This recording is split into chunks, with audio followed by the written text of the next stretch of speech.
Sorry you guys, I think in network camera because and it was you kuti ichiri kufamba sei panyaya camera, but I think it's network guys because ndanzwa nekuicleaner iri kungoramba ichingodaro ndanzwa nekuicleaner. I think in network guys, ndifunga kuti chiri camera, I think in networks. Right, Mascara say Mamuka say I think in network guys, I think camera in network ngatingoita izviripo anditika ngatingoita izviripo. Mascara say Mamuka say maneri kumatimana nyika salibonani ninjani tumela matsira napudhi muri sei kwamuri koko guys chiti aiwa ngatsangane panyaya edzinodai kuti sanganisa guys, nyaya dzinodai kudodzora moyo guys, nyaya dzinoinvolva vana kazhinji nyaya dzinenge dziri very sensitive guys. We also a video yanga ichitenderera andika Makuseni. I think I was the first one kuipiwa Makuseni and I posted it pano Makuseni before yazo flooda zvaita izvi kuma past 8-9 time and I kanda panapa. And then I tried ndibva ndapiwa my contact numbers and I tried locating the mom. I spoke to the mom a little bit but she was not okay anyway. And after that I think because the number yake I don't know who leaked the number, vanhu vandofunga varamba vachimufonera kuma WhatsApp group uko, vanhu varamba vachimufonera to the extent kuti ambosvika kudzima phone yake. Then ndazowana phone number yababa vacho yembaba wemwana, so I got hold of the father. Fortunately enough munhu anoti follow up panapa, right? And I spoke to him at length. That's all naye kudaro nyaya dzacho dzanga dzisiri kusangana, nyaya dzacho dzavari kutaura mai ava hatisi kuziva kuti zvazvo zvichiri kufamba sei kana zviri kudii. Handisiri kuziva. Baba was like nanchida kutoti tibatsirikanewo nenyaya iyi because video muchazvinzwira ndikubvunza video yakafamba sei baba kutaurawo zvavari kutaurawo. The second time when I tried kuti nditi kuna mai vaya because I wanted to tizvitawo tizvite kuseri ndinzo kuti vese vari 2 nyaya dzavo dzakamira sei off Facebook. So when I try to get back kuna mai zvakareke chitu ndakumuti okay ndataura nemune nababa Natasha chiuya, she told me kuti ndiri busy and doing what and the next thing boom ndazomona ari pa life andikati okay fine. She wanted kuti nyaya itauro kupi ku life anditi saka no problem. Ndo pandangoto kuna anzvadzi kuti ndichaunza mukadzi wenyu kwamuri azvichaite ex yenyu because atove ku live ndo kwandatomuona ari zvisina kunakidza uchi baba vakataiwa ndoda kutoyawo ku live ndiye nyaya yacho ndidi titaure because achataura side yake koko ini tinenge tine side rangu and right now tiri kuda way forward for mwana ndo chinhu chikuru chiripo. Though ndanzwa chiklema kuti ana kurova mwana karova bande paside but akabaya mwana inini akabaya mwana kudai akatoti mwana akatodona akatenga kuchema andimaona pe bande fine kana asina kubata bande but the reason be kubaya mwana neku that video. What was the reason? Anyway, let me not waste much of your time antika because kune mwachada kuyawo futi anditika ne dzimwe nyaya dzakasiyana.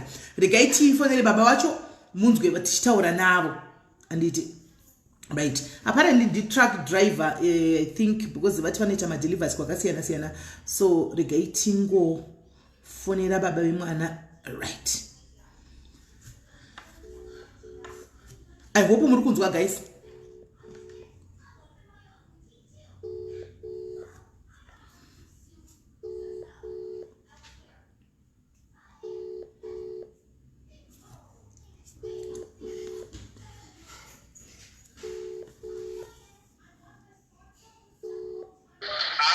Hello anjadzi yaiti zvaitaka mabhoka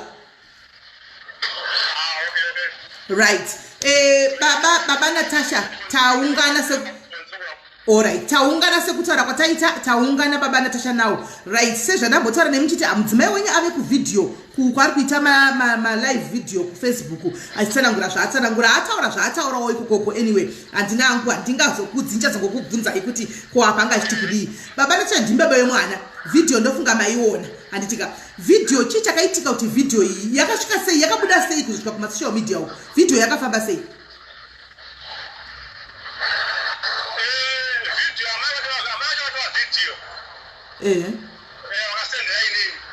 Alright. Alright.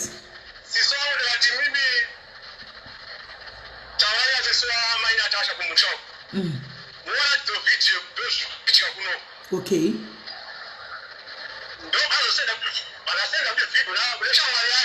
Alright. Okay.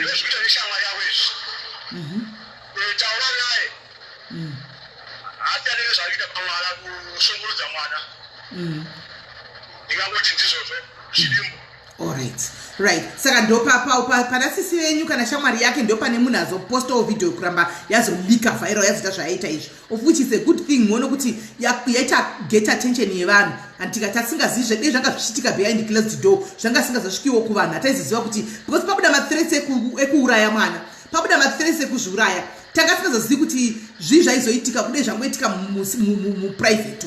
Saka whoever akalikisa video anyway akatotigonerawo zvake right. Imimi makana maya nemukadzi uyu naVeronica makaroorana hatina kuroorana ine ndine mudzimai wangu akashayira nadziendisa tangosangana 2 years ago. Mamune mudzimai wenyu akashayika neaccident saka makasangana 2 years ago mbva mangonyengana ukoko Cape Town. Tasangana Cape Town. Alright. Saka ndobva madanana ndobva magara mese tisanangurire henyu kuti zvakafamba sei nezvakaitika ndozokuudzai zvaanga achitaura kulive kwake tozochibvunzawo mubvunzo. Tsanangurire henyu kuti maigara sei makasangana sei zvakafamba sei.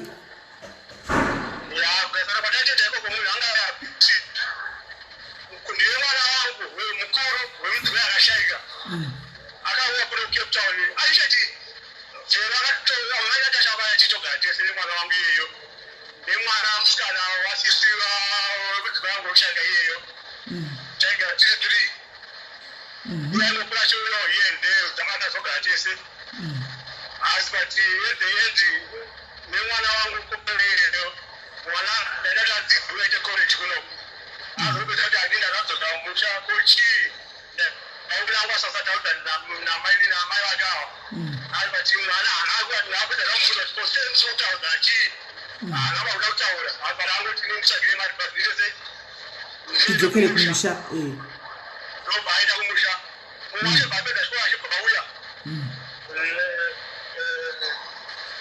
changoti gare aiwo mchirinda kanetsana kana titega na maina tashawa yacha zvipedzera sei yakumwana ini sometimes wakabasa ndazopedza leti tikoko sometimes ndapedza tena ndizende ku location to risk even ndine mota sometimes ndogona ngo achakwa tinopaka mota ine matsotsi because inenge aleti saka tione kurara kubasa tione kurara ma night shift sarine kasarara pamba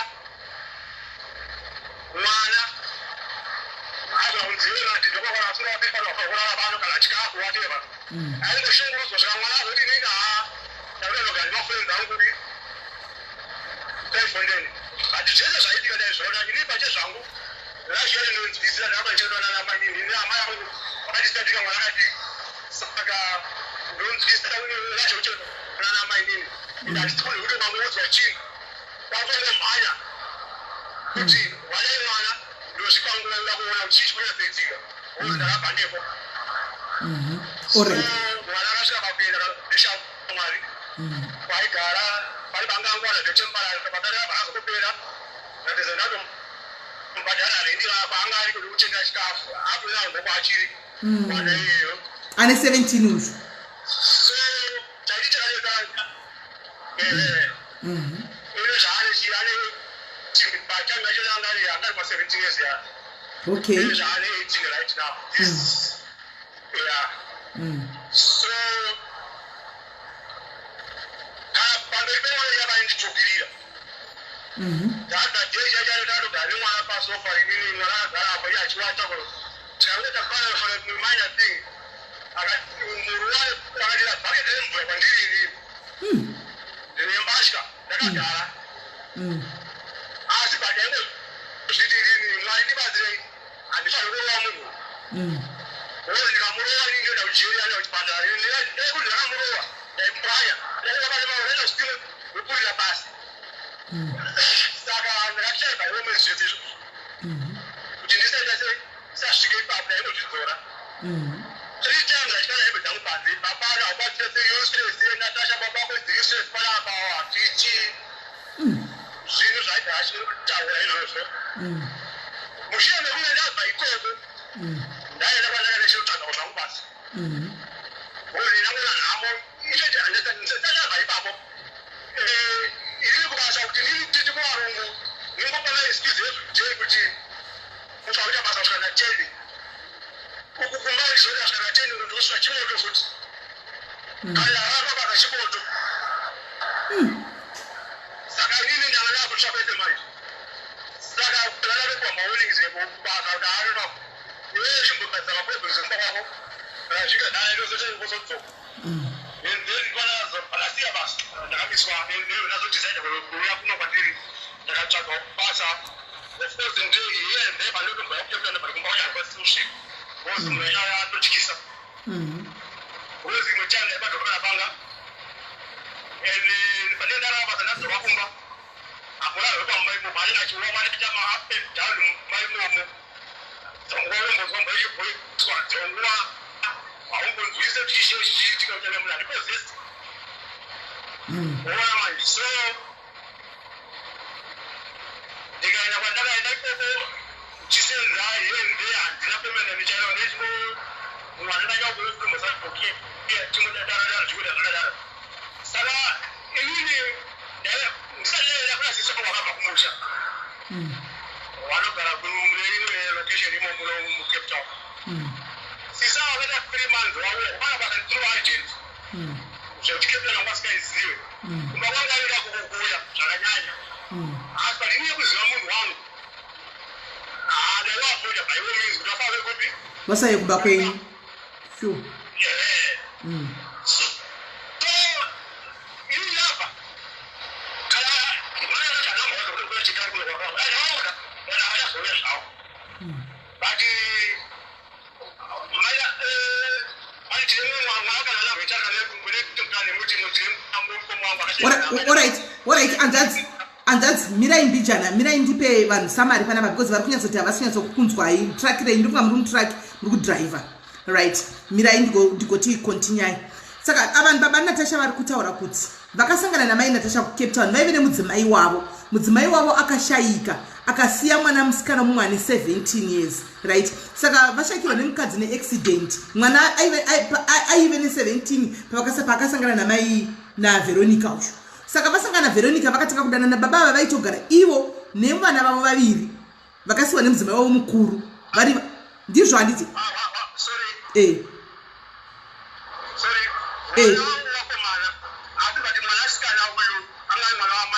okay baba Natasha vakasiwa vane vana vavo vakomana saka vakazotora mwana wamai guru vavo musikana umwe wavaiti agava vaichigara naye vasati vasangana nemukadzi uyu namai Natasha saka vaigara vari 3 vakadaro handitika saka vachigara vari 3 vakadaro then ndokusangana nechimoko ndotaka kudanana nechimoko chaishanya chidzokera ndokuzogara vese aita move on kugara vese kudaro ndokutaka kudanana zvakanaka saka hondo yakazotanga pamberi apo manje kutaura kuti baba Natasha vari kuti mai Natasha anotsamura chinhu chidiki chinokura kuita zinyaya vaimbobatirwa mapanga dzimwe nguva dzimwe musitigere panze nemwana ari mudiki aiwa chatigere panze tichitaura nyaya kwai akangosumudza bhaketi rave nehembe because takangoita kanharo kachidiki kataitaita ndokutora bhaketi nehembe ndokundidira saka ivo semunhu womurume vanoti ndaitya kuti ndimurove because aizonondiripotera kana kuti ndidii saka ndaingonyarara dei ndaive murova dei akandiripotera kudhara saka ivo vari kuti pane tori pakatomboya hama yavo kubva kuZimbabwe nekuziva unhu hwemukadzi wangu achigara naye vakatoti ndokumbira kuti kumba musasvika anomaona saka hama yavo ivaingoenda kunoiona kwayanga yasvikira kumba havana kwasati isvike nokuda kweunhu wemudzimai wavo anove ndiwo mai Natasha mudzi wevidhio yataona ichitika iyi animazviona so vane time yekuti vakamborega kushanda tainzwa mai Natasha vachitaura danzi baba Natasha vakambopererwa nebasa vakazoenda kune imwe town hanzi havana kundiudza kuti muri kuenda kundotsvaga basa kune rimwe town ndawana basa ndakazongowana hembe dzatogwa dzainda ndo matauriro aita mai Natasha kuvidhio yavangu vachitaura baba Natasha hanzi imimi makangobuda mumba mukainda ende maimuabhusa maimutuka pamberi pevana muchimurova ende muna kunge mamuudza kuti muri kuenda kupi basa pananga rapera akangowana masiya chitsamba hanzi chikafu and everything saluni yanga isi kushanda panguva iyoyo yanga yakavhara saka aizvionera panyaya yevana panyaya yechikafu panyaya yezvese imi hamunambobvira maenda kupindira pazviri ndo zvavangu vachitaura kuvidhio izvi mai Natasha saka ndizoti papapa mungapindurawo here ichokwadi here chokuti pave naNatasha mwana uyu makusiyana imi mamusikasachengetiwo kana mwana uyu kana kudii handizivi kuti mungapatsanangurerei papapa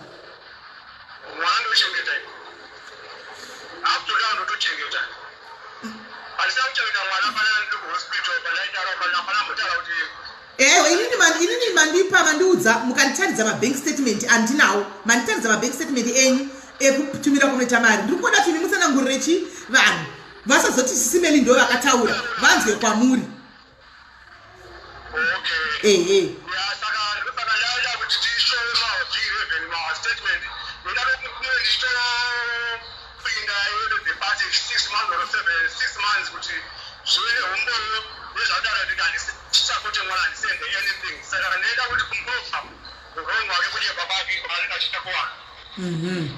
right saka maguma kuchengeta mwana rini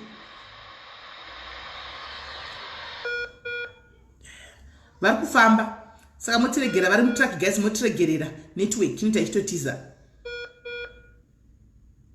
because ini vandipa mabank statement ye5 months I think kubva muna November tichienda kumasure vandipa mabank statement avaitumira mari kuna mai Natasha saka ndisingazoziviwo hangu kuti kuda ndeyekubika handizivi vadonha network vanofamba nditrack driver vari mutraki rinodhilivhara chikafu so sata regai tivadzose zvakare tinzwe kuti zviri kufamba sei because vari kuti mwana pavakagara nemwana musikana wasisi vakanga auya pavakazodana namai Natasha vaita move in mai Natasha mwana uyu haana kuudza dhedhi vake ava iva baba Natasha kuti ndo zviri kuitika pano but baba vaigona kubva kubasa kwanenge vaita madeliveries avo madays vosvika mumba voona mai Natasha asingatauzani nemwana ane mwana musikana ane 17 years mwana anzi akazongofuma akatanga kunetsa kuti ndipei mari dzokere kuZimbabwe nokuti vanga vamuudza kuno kwachida tatsvage basa mwakati kodzokera kuZimbabwe zvodii kanzi ndipei mari ndidzokere kuZimbabwe mwana nhakwasatora tugara sei namai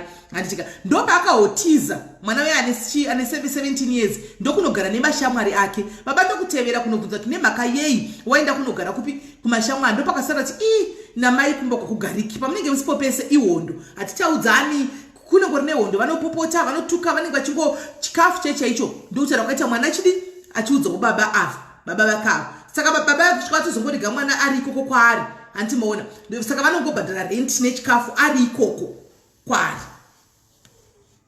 network yavo manje I think this is network yavo because iri kutoti connecting network yavo right tichazoinda kuna mai Natasha kwacho kukutinzwe yedu kuti chavanojustifya zvataona chavanga justifya zvataona sei how can you justify zvataona izvo zviya pavideo guys mazviona mese handika not to say apana ngoudza baba Natasha munhu anotaura nyaya side drama of the story kuti munzwewo where is coming from handika but nyaya yedu sisi ndeyepane mwana because handifungi kuti guys mimika ungatora phone ugorekodha uchibaya mwana kumusana mwana atochema chako zvokubudisa madziwa uchitwaida ndichidangovhundusira mwana wangu anotya violence. What was the reason behind that? Ugototanzi ndachidango I mean we all see kuti it's getting big. Ugoitora video ugotumira baba vemwana kuti ndozva ndoda kuzvipeta vaterese kuti ndouraya ndakutanga ndauraya iwewe ndapedza kuuraya iwewe ndozozviuraya paitwa materese atanzwa paya tese.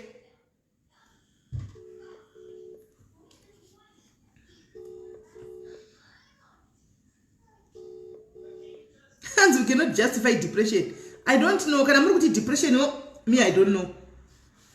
Me, I don't know. Can I move to depression? But from what I've heard, Baba vachitaura vari kutaura kuti hazvina kutanga nhasi agara ndo muitiro wake. Ane vamwe vana vake 3 vanavo. Antika.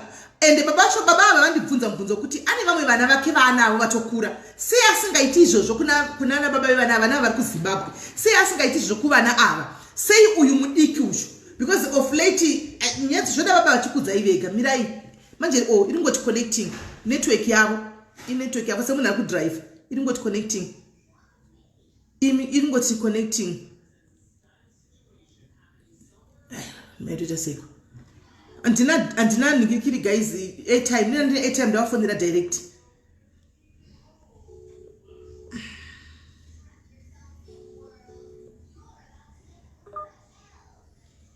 Tanyana are not justifying anyone. I'm not justifying anyone. Video and I own. I am talking about the video that I saw.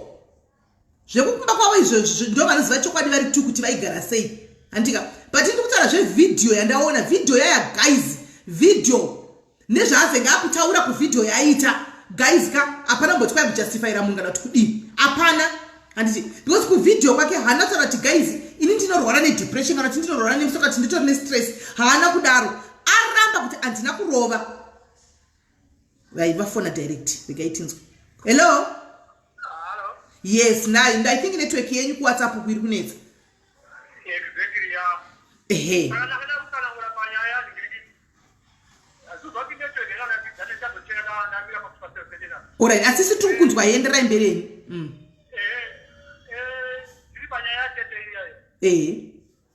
Daga mwana wemkoma wangu asiri uya wanashara wanagara ari angani garoni wa mwana wa koma wangu ya nazo hapa mai dada namba zatete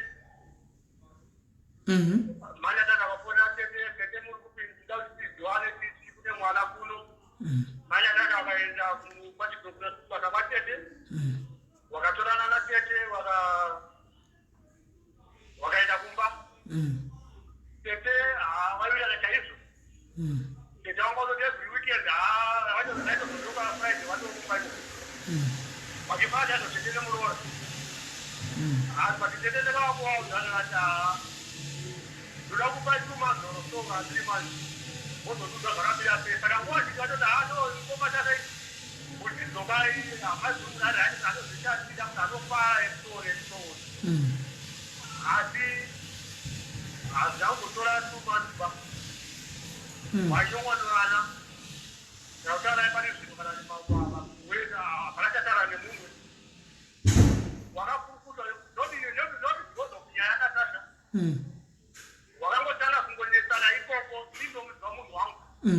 ndanosupa unakutaka kunesa na ikoko sika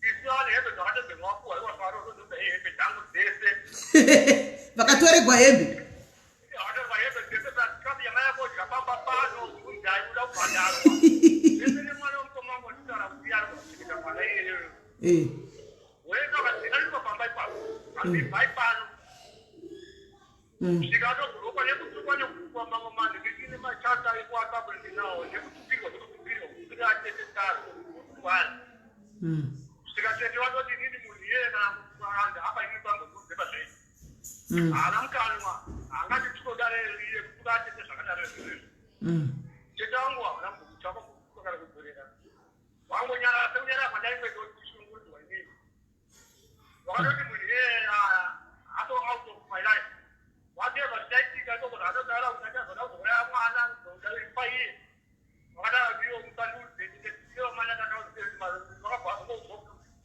kana mafa whatever zvichaitika ikoko inini amawakopi maona manje asi patitete munhu aitotaura kuti aiwa uyai takugadziritai pane zvinonesa zvese naibhuru munhu ailai asi pati wakazopruvha manje munhu wakaita chaiwo ende wakazoratidzwa munhu wakaita chaiwo iyo tete nao hawataure wese nevana vangu hawataure wese so ndochikamu chacho chimararambira avo wehunhu hwavo pamaigara mese imimi aimboita mathresere ekuda kuzviuraya senga ine nhumba ingopira kana ndakokuyokuyokuenda kana kubaikinaya kuinda mure kunana juli kwebiro chitonhora aiwa aingonogara panze zvakuti munhu uyu ane dhimoni here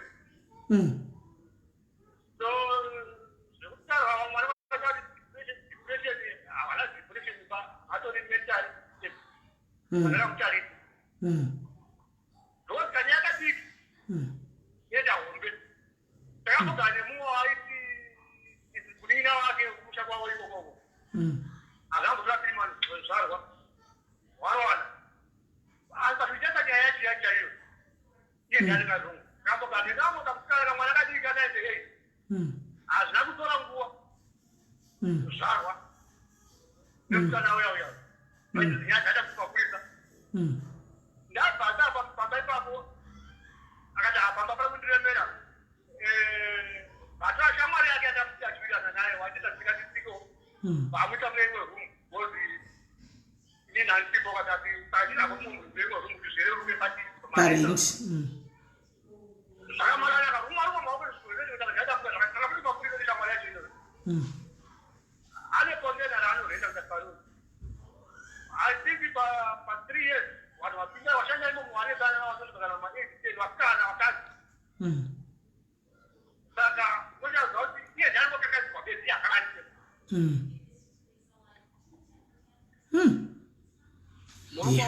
ya no tikunzwisisa right. Saka imimi pamaona video nezuro muchinzwa kuti mwana ari kundishauraya mwana achibaiwa musoro achidini, because iye pavideo yaita kwandaona kwainga achita video ataura kuti vanhu imimi handina kurova mwana, ndaivhundusira mwana andika ndaida kutumira video baba vachona, saka nyaya iripo ndekuti ndairova pasaidi nebhande, but inau ndaona achibaya mwana musoro andika achibaya mwana musoro mwana kusvika azochema mwana akatodonha akamuka achitaura zvanga achitaura pamwana. So zvanoita kuti ndibvunze kuti why going through all this trouble pamwana mudiki mwana uyo anenge ane 3 kana 4 years uchitora video uchirekodha ane 2 years yezvo okay mwana ane 2 years anokura mwana wenyu isaitongadari kuma 3-4 years alright okay saka ndichitoti koma yava vanogozo saka ndozvaataura ramba tanzana kurova mwana kanomuda ina ndochichengeta vana vamwe vanhu hakuna nyaya yakadaro, asi nyaya iripo ndekuti mimi ndime mushungurudza vadedza maigara naye akabata mameseji mufoni menyu emukadzi wamaidanana naye hanzi maitodanana navo makadzi muchitovatana navo iye akavata pasaidi penyu muchitoita zvamaitoita zvese pafoni, but still kwatiri hedu isusuka tangoona kuti zvisi zvari kutaura zvari kuzvitaura hake kuti zvaitika kana zvasingaitiki kuva maigara mese ina hatizviziita tisiko, but hakuna chinojustifya tataona pavideo achita mwana chero dai manga makakona naye muri 2 mwana ndioni kuti pane paanokwana apa saka ndo papane nyaya yangu. Saka ipa pamakaona video imimi pfungwa dzenyu chimai maida kudii pamakaona video matumirwa video yakadaro mamuchida kudii morega mwana ari comfortable here ari kuko kuna Veronica kana kuti imimi moda kupiwa mwana wenyu mwana uye kwamuri mogara nemwana wenyu sezvo mine vana sisi vemwana vana vemadzikoma enyu vangasa kugara nemwana mamuchiti poitwa sei imimi kufunga kuda kwenyu imi vanoda kuti muite sei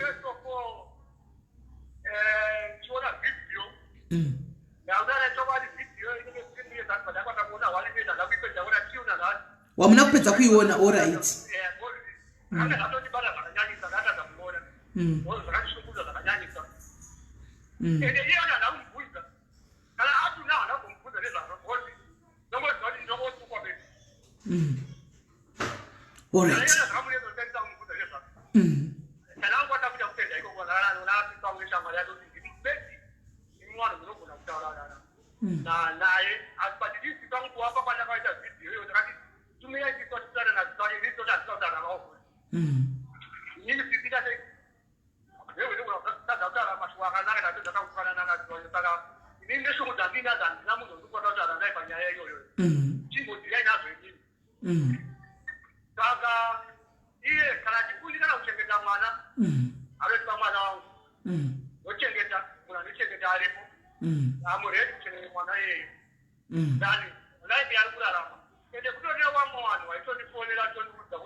right anyway sistantambe chira kunizama kuitaura zvakanaka tichitaura tichididi paipa yakuseri mai Natasha vakazoenda kureta live kugroup kwavaenda kunoita which that's fine right so baba Natasha ndokumbira kuti ndizokufonera regai ndimbotaura nevari pano anditika then I'll come back to you tionesane panyaya mwana because tikangoiti bvo zvakare mwana akagara atorwa nesocial services imimi kuti muzotora mwana wenyu kuchakunetsai kuti mutore mwana saka chirega titaure nemadzimai tiri panapa semadzimai then tichakupai conclusion yedu kuti zvofamba sei then we'll come back to you maiti henyu nekuya kutaura side renyaya yenyu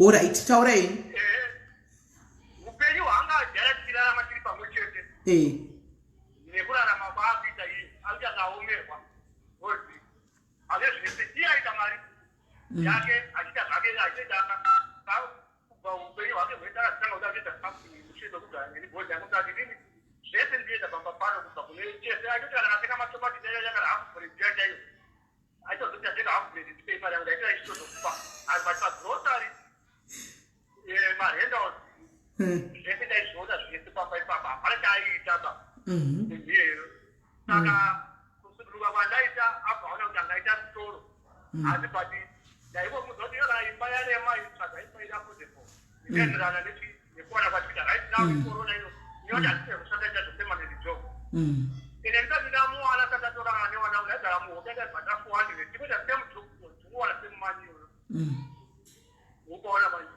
saka apa life yanga agara tichirarama eyazi ndabvaona kunge atorasika zvakanyanyisa araswa ndoinyahopeya nemukongoona hangu uno rimwe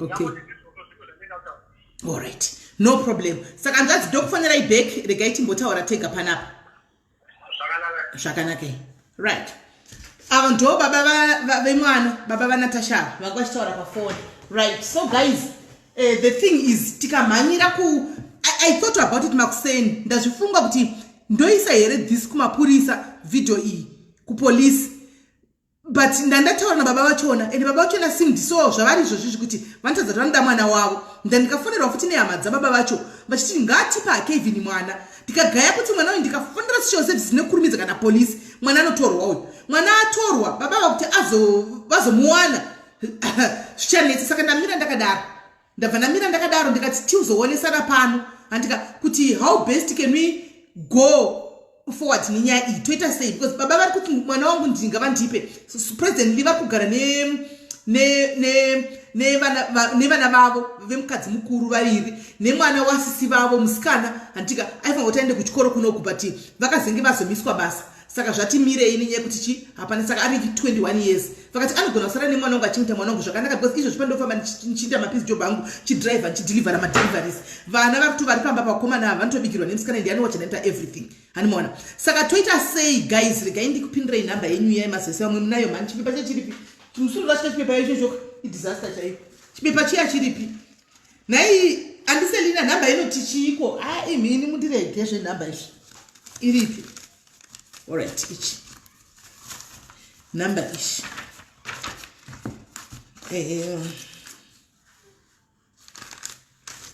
ndokufonda kuisa nhamba panapa guys as usual mofona toonesana kuti baba vavo but toita sei because baba vari kuda mwana wavo dai baba vangu asi kuda mwana wavo ini nowacho tomboita makozi evanhu hobho makozi anachigwana vanichinzi simeni toorganizirei titorei mwana wedu tochengeta tozvoitwa ndikati aiwa adoption ikainoda kuitwa nemutemo adoption haisi kuti munhu anongonotogwa mopowa mwana hazviitwisa izvozvo inoitwa nemutemo adoption mwana achisikama kuti ari pakati mai vachibvumira nazvo but in this case is different because baba vari kuda kudi baba vari kuda mwana wavo handitika saka munoona right pabva paita first caller regai timunzwe caller hello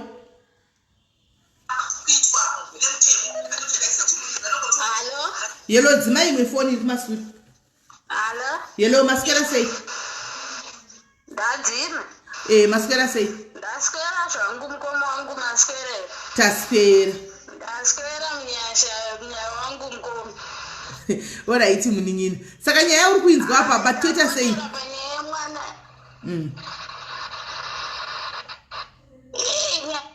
ndibata ndakangofunga ndine 2 years ndakamborohwa nababa vangu okay ndine 2 years mukadzi wavaigara naye anyeba kuti ndadonhedza mwana wake plus ndinobva kumaraini achiti zvoni mai vako vanofonerei vachibvunza wofe yako that was when pandakazotorwa namama vangu inini ndichitanga kugara navo saka inini I think baba ava kana vachikwanisa ndavatore mwana wavo because already mwana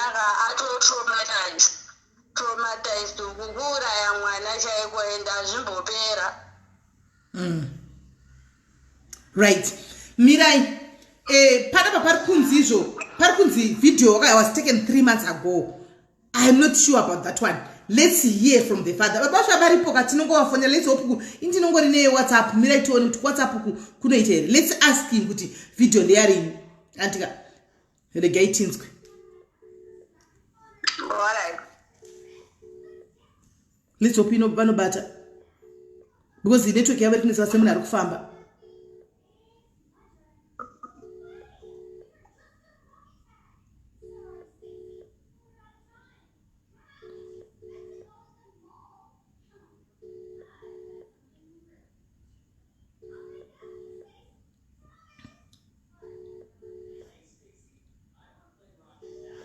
Okay, baba was kudaira I think semunhu ari kufamba. Toda kunzwa panyaya yevideo iri kunzi ndeye 3 months ago. Iri kunzi ndeye 3 months ago. Alright, saka mamuchiti kudikola. Vainda. Handiti kana baba vachigona. Kuti vachaitete mwana ndavamutore or else dai pane munhu akwanisa zvake kumutora bedroom. Ndatombofunga ndakati I wish ndaenda ndiri kuSouth Africa pamwe ndaigona hangu kumutora. Aiwa, pakanaka kola. Ndomuchengeta zvangu. Alright. Zvakanaka kola regai tinzwa mwari kufona toda kudi toda ku way forward fast alright. Alright. Right. Hanzi na kola ina South Africa ndaigona kumutora nekuti vakabuzwa vaine 2 years. Saka vanoziva abuse yacho. Zvinofamba sei vakamborohwa nababa vavo vaine 2 years antimaona saka mirai tinzwe vamwe makolas ari kufona anditika tinzwe right kola hello ndasora usora sei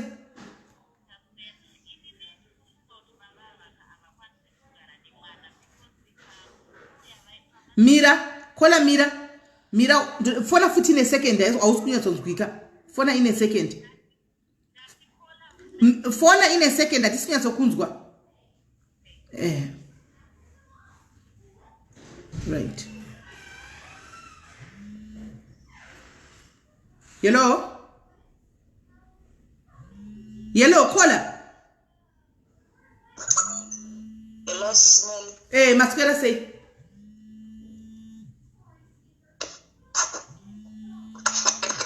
Masquera say. Inini ndikuona kuti mai havakodzere kuti vatore mwana vagare nemwana. Ndasvika hangu Masquera mai vataravori havakodzere kugara nemwana. Pakuda solution yekuti mwana anopuhwa vanokudzisa mwana here vanenge vari kubasa kwavo. Saka in other words, are you saying that you should send this video kunikikiri ku police kana ku social services?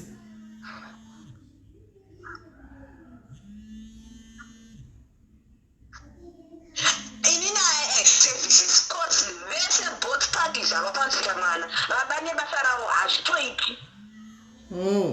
Okay, saka imuti mwana gaenda kiku atorwa ke social services. Okay, no problem. Thank you very much for your input guidance gweva.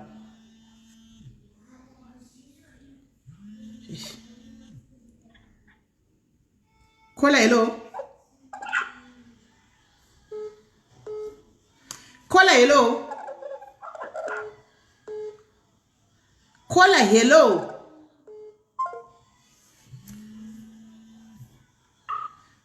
Kola hello.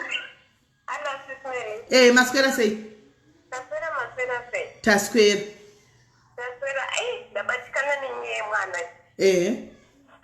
Babanga vatore mwana sismeli kana vachikwanisa. Taurei. Vanoda counseling maya. Okay. All right.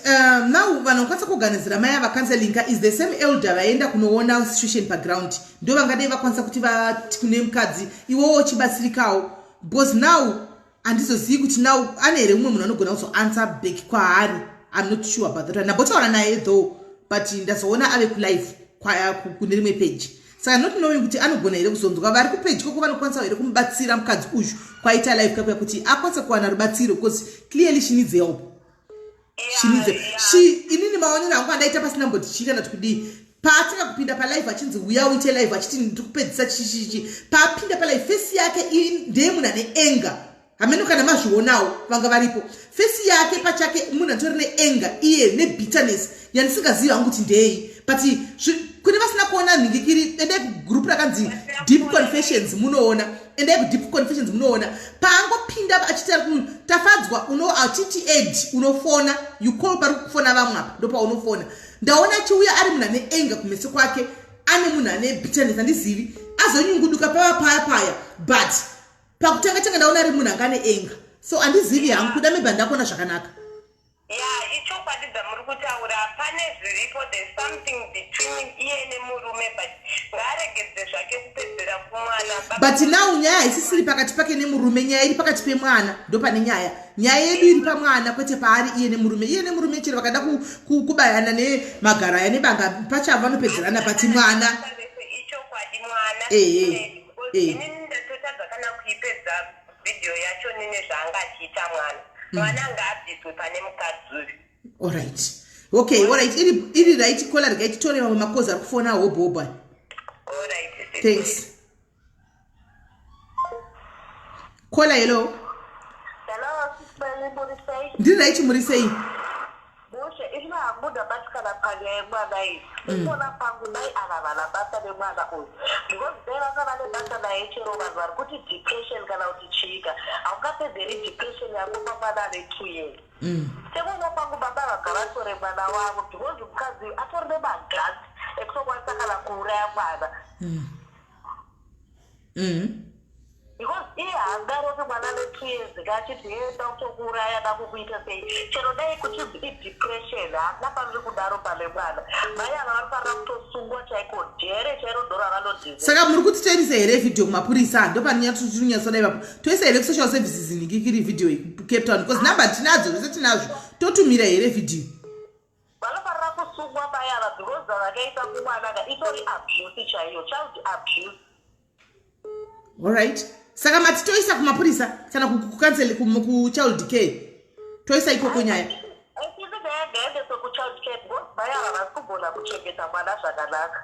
Alright. Thank you very much caller. Right. Kuna vanhu vari kufona phone number handisina kupina. I'm not going to take your calls. Andika tine alright. Let me take the caller. Hello. Hello, this is Mary Murise. Ndiri right panapa imbomiri wakadaro caller. Pane mudhayari anyora message pana vanzi Smelly, I'm heartbroken. Ini nyaya Natasha kana baba vanati vasina vanochengeta mwana. You can give me hangu sisi ndochengeta. I don't have much but I have love for kids. Chandinodya Nati will eat with me. I'm willing hangu kugarana Nati. Antika ndiye mumwewo ari kudiwa mudhayari ari kusendawo chi message wake ari kuda kuchengeta mwana. Endera mbere nyukoli. Ini hangu tsara chokwadi baba Nati vanoda mwana wavo. Ini ndiniwo musikana wakambonetsana naye. Maina akenda kupolisi. Polisi vakatonyara kuti. Okay, Mirai kola. Mati imimi ndimi mamurisha mwari Nati mukanisana naye akachitaugwa panapa. Inini ndatombogara namai Nati vakanesana neni vachifunga kuti ndokana murume wavo. Yes. Okay.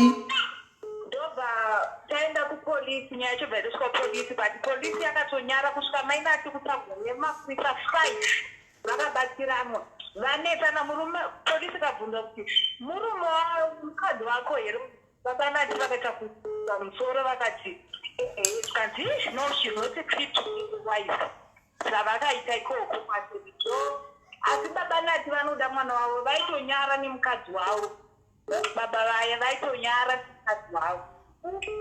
Yo. Okay. Yeah. Thank you very much caller waita hako. At least you are having a clear picture tukudila nechi para.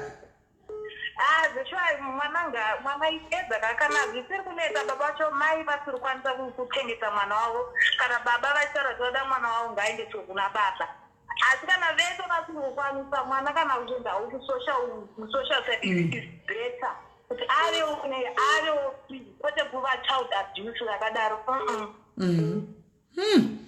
Wow. Thank you caller. Thank you very much. Wow.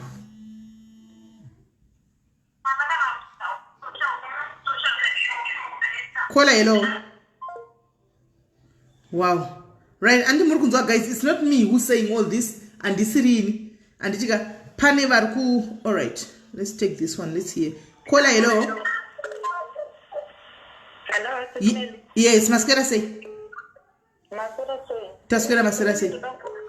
Ndango edo wangu panyaya mwana uyu ini ndangona video yemwana chete andina kuona aitwana baba wacho kana mai vacho kune group yawe baba wacho vanga vari panapa munozoteerera zvenyu kana tapedza panapa nichazvitsokera hangu kunoteerera but ndoda kungoti it's so heartbreaking zvaitira pavidhio iyi zvirikubudiswa mwana achiitwa this is abuse.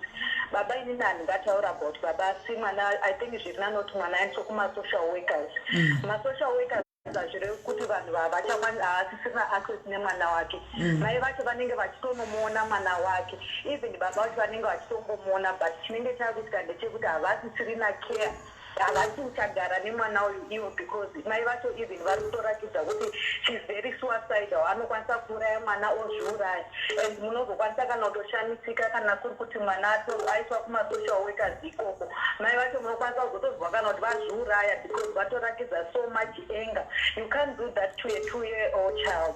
Ini ndakambogara nemunin'ina wangu kuCape Town ikoko munin'ina wangu anga ine 13 or 14 years ndakamurova ndiri muSouth Africa ndakamurova aba mari handiti akaenda kunofurirwa nechamwari dzake kuti sungisa sisi vako wakanondisungisa wakatononzorwa akagarwa nema-social workers akatobviswa pamba just because ndarova mwana wangu munin'ina wangu ndiri kumutsiura kuti zvawaita zvakashata haudi mari mumba. Ndakatorwa ndakatonovharirwa inini sasisi vacho ndini ndaigara naye hapana umwe munhu waibatsira. Just imagine ndakanosungwa ndikanotorwa ndikaendeswa kuunhengerekeni ndaifanira kutopinda mujeri infact zvakazoitika ndizvo ndakanzi kana uchikwanisa kuti mwana adzokere kuzimbabwe ita kuti adzokere kuzimbabwe kuitira kuti usapinde mujeri nekuti nyaya yechild abuse sekuru wamwana musouth africa hachibvumirwi unotopinda mujeri kusvika pakuti ndakazoita kuti munhu auye kubva kuzimbabwe auye atore mwana iye amudzokese kuzimbabwe ndokudzokera kwaakaita saka situation yekurova vana musouth africa inyaya iri very serious and yamai ava even suicidal saka I think mwana uyu ndaangosokukeya yekuti angochengetwe kumasocial workers whether baba vacho vachimuda vanongomuonera ariko kumasocial workers mwana anotoita good life kutoenda kuchikoro zvinhu zvinongorwadza kuti mwana wavo kana vari baba vane rudo mwana anenge akugara kumasocial workers kunokwandogara kunoku mwana hatombobvumirwi kana kuchema mwana akangochema maneighbors akangonzwa mwana achichema sere vanotofonera masocial workers kuti mwana uyu atore handi muri kuzviona saka just kuti mwana uyu anokwanisa kuwanirwa help parizvino as soon as possible. All right, thank you very much Kola maita basa. Maita assessment baba. All right, right. Ndoda kupindura avo vari kuti hanzi muri kuti kuita debate pana pasocial media mwana ari kupi 1 2 guys ndikutora makozi sani ndikwanisa kutora but makozi achawandisa pave 98 missed calls ndinomatora SSA ka1. Kola hello. Hello good morning. Yes muri sei Kola? Ndiri right muri sei? Tiri right.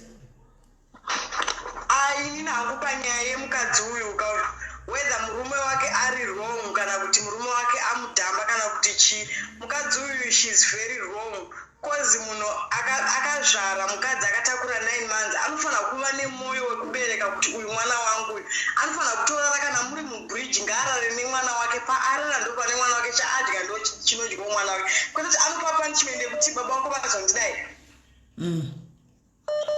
kozi like ini senge as for me hangukandarwadza kozi nditoriwo munhu ari kutomutsvaga mwana wekutoti ndatambura makore nemakore ndikutotsvaga mwana ndichimushaya ndoona mumwe munhu achishungurudza mwana because anzi nababa wemwana vatoda kusponsa mwana. All right. No, don't worry, but chiri kutika ndechekuti maadvice amuri kupa guys ka comment section mirai ndikudzei muchiti mutononoka itodai musakangana kuti vanhu ava Veronica wacho might be here and seeing what you are saying andika zvimwe zvinhu tatopedza kudhara tinge chitoda kudai tikuzviziva what need to be done next saka mukataura muchinyora macomment section ka ine vakawanda varipo vamwe vari kutaura naye pamwe iye wacho ari mucomment section ka vanozodaiwo dai kunodai so wanike mwana hapachina panzvimbo handimoona saka zvimwe zvinhu kungonyararai zvatikuita isusu tozviziva handiti mukangoziva papo munenge magona kuti tibatsire handiti mazviona. Kola matichi aina hangu ndoba ndikutara simere kuti mari Veronica kanga akachengeta kungude kubaba wake mwana kwa matanga mbona baba mwana ndari baba yake munhu kutanga ande kuchengeta mwana wake. All right, thank you very much Kola, thank you.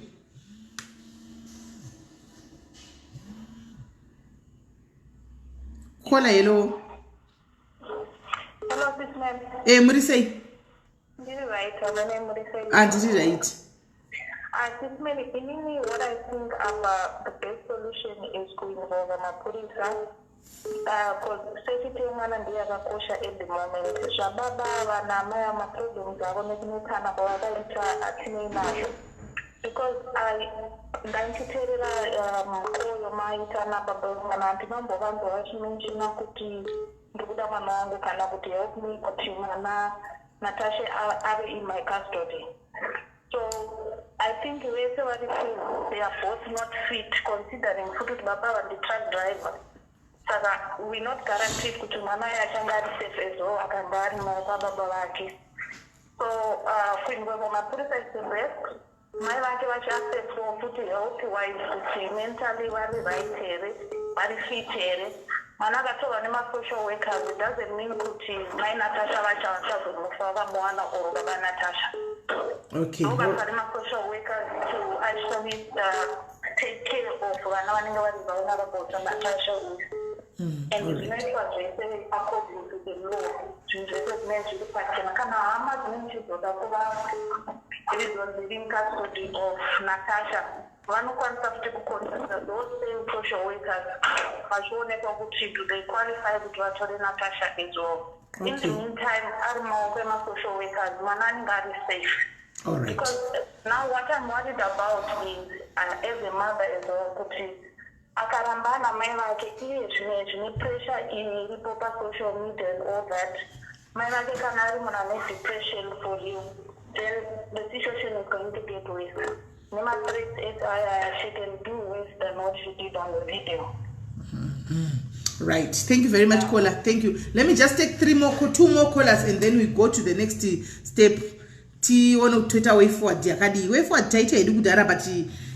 And kune vanogona ku makati changa mati muri changa mati maizeni changa mnezivaka muno changa mukai ma diaries changa mukai way forward inenge yaitwa zvayo kudara asi panenge pachida kungoti pasaite wa izvinhu zvakangowanda ndimoona kuti ati mwana awani pari panzvimbo. Caller, hello. Hello. Yes, maswera sei? Hello. Ndaswera hangu sisimeli. Ndofunga zvamatoita zvividhiyo izvo that's the duty of care yamatoita. Do first step. Nezvamataura kuti kwaenda kuti kwaenda eudairi. Saka kana panoitika tofunga kuti mwana awane pekuti ari safe abva pana mai vavo tofunga ndo chinhu chekutanga. Baba kana vachikwanisa kuchengeta mwana wavo vanozotaura responsibilities yekuti vanogona but mwana uyo atobva pana mai ake endesai video kumapurisa ndo 5 cents dzavo. All right, thank you very much caller. Video yaenda zvayo kudhara. Video yaendayo kare. Taendesa kare zvayo. Tangoti muzonzwosaidzira mudhara plus pana mudharawo chokwadi chiripo pana mudhara nechekuti hatina kunge tazovaudza chokwadi chekuti video tadi tatumirawo. Saka semunhu akadata side rake we to come navo panoti vataurawo side of the story but don't worry. Thank you very much. Nebata ramuri the duty of care. Zvamatoita izvo zvatoita basa guru. Asi next step yekuti mwana adheka kutoendesa video ikoko mwana akurumidze kubviswa pana mai ava ndokupedza chete nyaya. Thank you very much. Thank you, my sister. Bless you. Right. Okay, guys. Private number. What's this? No private number. Caller, hello. Right. You are free to do so as well. You are free also to do that as well. Kutora this video and send it to social services and check by number. We can give you also the number panel and then you take it more send a foot. But they'll tell you kutitato receive zakatoti kuda 3 kana 4 and so but you are free also to do that. Ma complaints arambadi awandi and so you are free to do that as well. You can do that as well. Number I think the panel that comment section pane itori mo number some comment section. Dial that number. It's a toll-free number. They'll give you their email address and you send the video ikoko and then you send the video ikoko and then they will take over from there and then the address and what not the moment they want to ziva you want to that video address kudarata provider say everything we've provided want to ziva saka iju train you futhi kuti muite futhi katibatsira nei because andisiri nto kanfa kuita basai tese ngatibatsira nei musatirisire ku munhu one pakati era you are quick to judge kuti sisimeli zvakazo sisimeli vanhu you are quick to judge pakati zvakanaka azvimutauri saka iju tiri tose as Zimbabweans as a community andika ngatibatsiranei let's help each other hazvina basa kuti zvaitwa nani iwo kazviita wagona wamirira tese umwe akazviitawo wagona wamirira tese hazvina basa zvaitwa group ripi kwazvaitwa ikoko chikuru zvinhu ngazvidi basa zvinhu ngazvinde mberi tibatsirane nekuvakana nekuti zvinhu zvinake chete ndo zvinhu zvikuru zvatingoda izvozvo chete iduty redu tese guys tese irresponsibility yedu tese zvinhu zvakadai. Caller, hello. Caller, hello. Did I eat kanjan?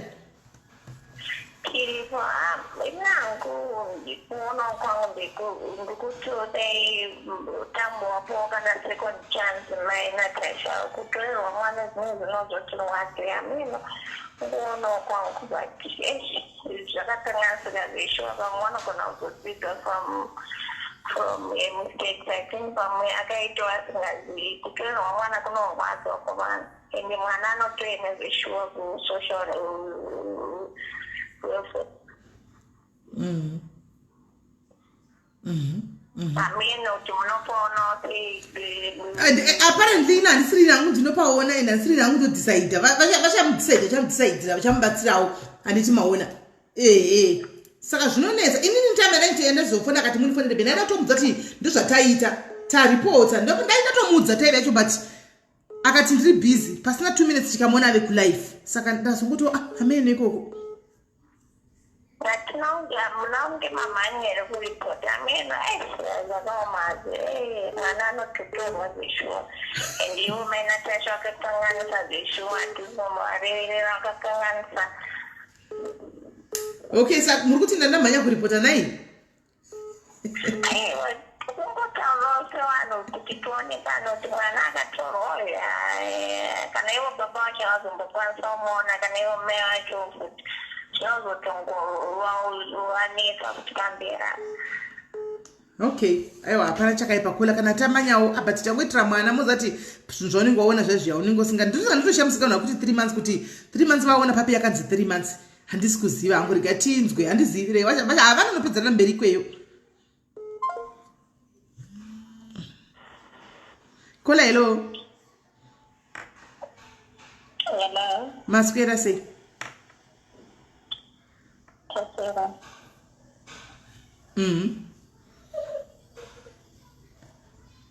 takamira kunzokona.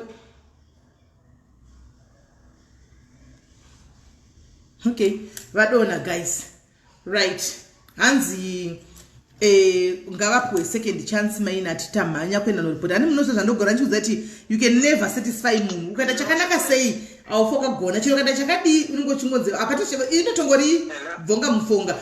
Maswera sei maswerawo nhasi ndandisiri kufona ndakangobatikana nenyaya asi kola bva mukupinda uyu atondipa kuti ndifone. Is she for real kuti vanoti mamhanyirira kufona ane mwana here kola upenyu hwemwana ka anoda kupihwa second chance achiabhirisa mwana kudaro onzi anoda kupihwa second chance anopihwa kakana amboenda tsuru kueducatwa kuti chii chiri kunetsa mwana anobatwa sei whatever.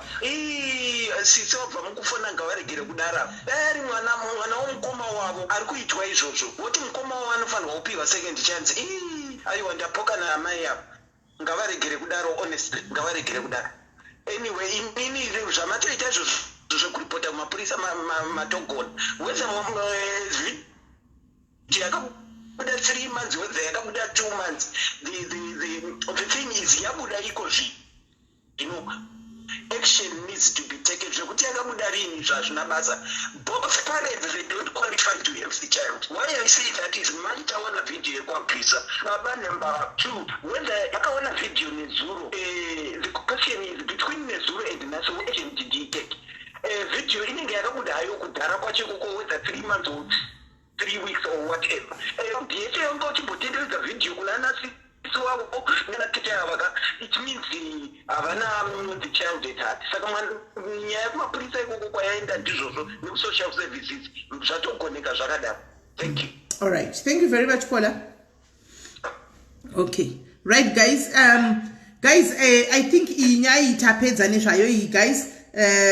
Manga muchida kuziva nezvenyaya iyi mapedza nezvenyaya iyi takuziva makuziva nezvenyaya iyi guys kuti ndo zvaitika and timochimira takadaro handitika tichatozokumbira zvangu by the end of the day kuti tichizokumbira vanhu vechirume vachazotaura nababa vemwana vachivaudza zvataita handitika kuti vazovaudza noti I can't break that news kwavari kuti ndo zvichazoitika no what ndachoti ndichataura hangu nevanhu vechirume vana mukoma Gordon vongozoudza baba vemwana kuti hameno kana pane zvimwe zvinogona kuitika but baba vemwana waitono kutongomirira kuti vazive kuti zvichafambiswa sei koko vazive kuti taita sei nenyaya iyi because handisina kuvaudza anyway that's the truth. Baba vemwana kuti tandaripota ndikasenda video I didn't tell him that ndasina kuvaudza ndana kuvaudza nyaya yekuti kune zvikuitika ndezvakangodai nezvakadai zvevidhio tiyaenda taripota in what not tatisina kuvaudza handiti maona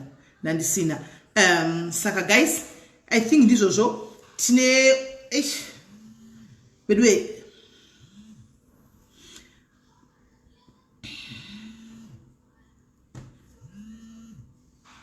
tine umwe munhu aripo pana vana vari kuda kuya panapa vari kupi vana vaya vaya okay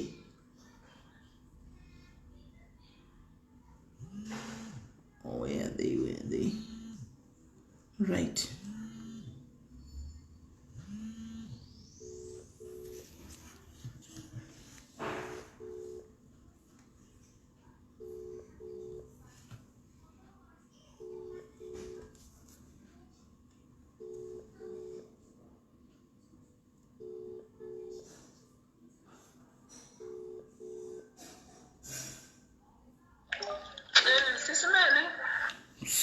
hello sorry ndafonera munhu asiriye sorry ndiani imani wo voice ndandaona sokuti pamwe ndiri chisikana voice rangu rapera nebasa rekuticha ere wati kuticha kuchechi saka uri musikana here iwe kana turi mukomana uri musikana here kana turi mukomana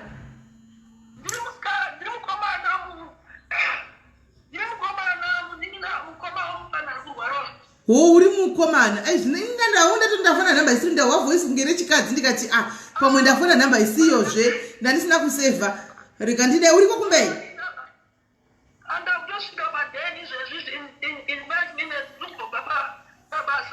saka chimanya kakumba kwacho because isi toda kutopedza panapa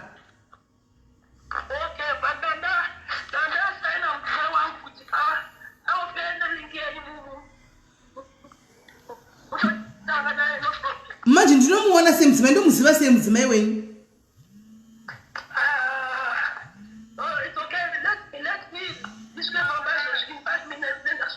ora chisvika ipamba izvozvi then ndokufonera in 5 minutes time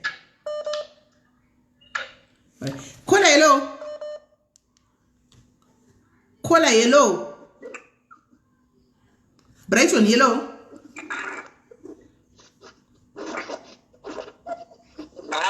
Hello. What do you say? Hello, what do you say? Kola hello. Ndikukunzwa. Ndikukunzwa Kola.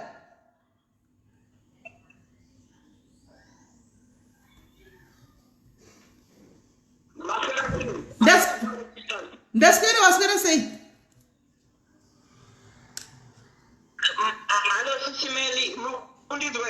Ndikukunzwa Yeah, the show sisters, thank you so much for this program. You might tell what you can do now. I have to go deal with the ban, check it. Tara kwacho wakunyanya kuwanda cheti wakuti makola zatari kuwestera time. Ndizvo. Very good move. I might tell you. Chatandi ngoda cheti sisi ngekungoti mwana kana asina kugara cheti ka. Chiva nangoona kuti for the next hour moronga kuti mwana ogara kubi. Moronga a platform yekuti tosa kuchimira mari kuti mwana agare cheti nechikafu pai cheti zvapere. Manje iyi yave kuma authorities guy actually haisiri yedu manje. Because at the end of the day, just a morning, you see, man, man,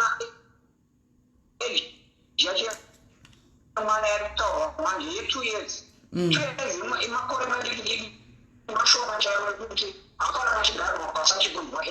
And I'm not sure I'm told you, not only that, I'm told my record with Dara, I like to put in our the time. So, people show to Manaka, also watch it. Oh, Gara, so come down to me even now, but what come up to me, check it Aiwa, thank you very much for caring and that's young, but right now I see more comedy magic and pass it out any changes will tell you. I'll just come back and tell you again. Okay, I think you've got my number here. If you need anything or whatever you need, I'm willing to assist in anything. I'm there. Take my number as well. Alright, the guy to a chairperson, that's why people don't want to pass my number. I don't want to pass up, but I told us screenshot a chapa chairperson, but I'm going to say, which I told up Serico. I'm going to pass your number. Thank you so much, my sister. Thank you, my brother. Thank you for being here and keep following. Thank you so much. Thank you, Baba. Right. Sapapaita mbingaldo yedu avanzi. Anything that you want, anything. Tinoita machiriti hobo banapa. Saka tinoita chairperson anogara nenamba dzakafanana nevanhu nemambingaldo yedu akafanana na hanzvadzi yangu yanga iri apa. Chairperson vane bhuku remambingaldo. Nokuti pakangoita problem kazhinji kacho sometimes we don't even come and tell you pano. Tinongo chairperson anongodi vanongopedza masports nemambingaldo epadiaries. Totomaziva mambingaldo epadiaries kuti ningi mambingaldo epadiaries. Right. Avaramba vachikufana nevideo call anisi ndiani ndichingodropa. Right. 5 minutes dzakwana nditi 5 minutes dzakwana nditika ndiani kuramba chingofana video call ivava. Zvunai muonai onai morosai mudhara uyo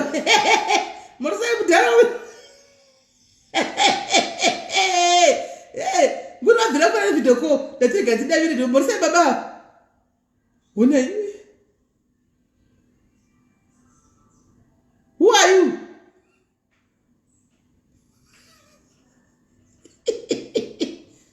Who are you? Oh. I'm going to get you blocked.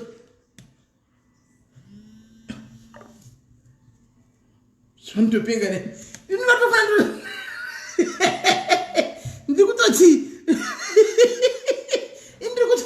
Kudamu diary zarukufana nevideo call kuti vabvira kufana nevideo call ndichikoikata ndikatika ndifone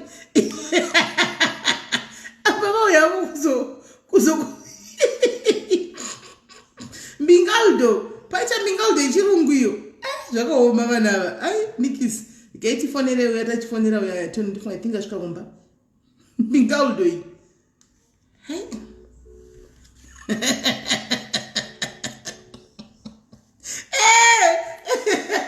yowe ezvakaoma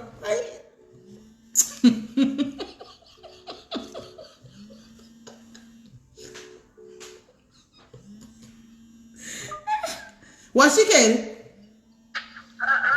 wasvika alright saka uri padhuze nai daira nhingikiri yotona daira dhati video daira video okay muri sei henyu hanzvadzi aiwa tiripo isu hanzvadzi chii mainetsa nekufona muchididi chii chiri kunyatsoitika chii chiri kunetsa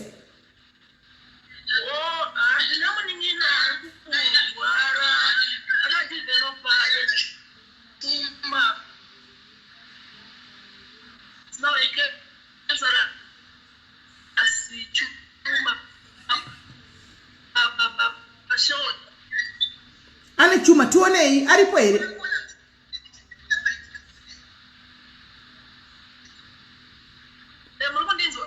aripo here tiri kunzwai aripo here tionei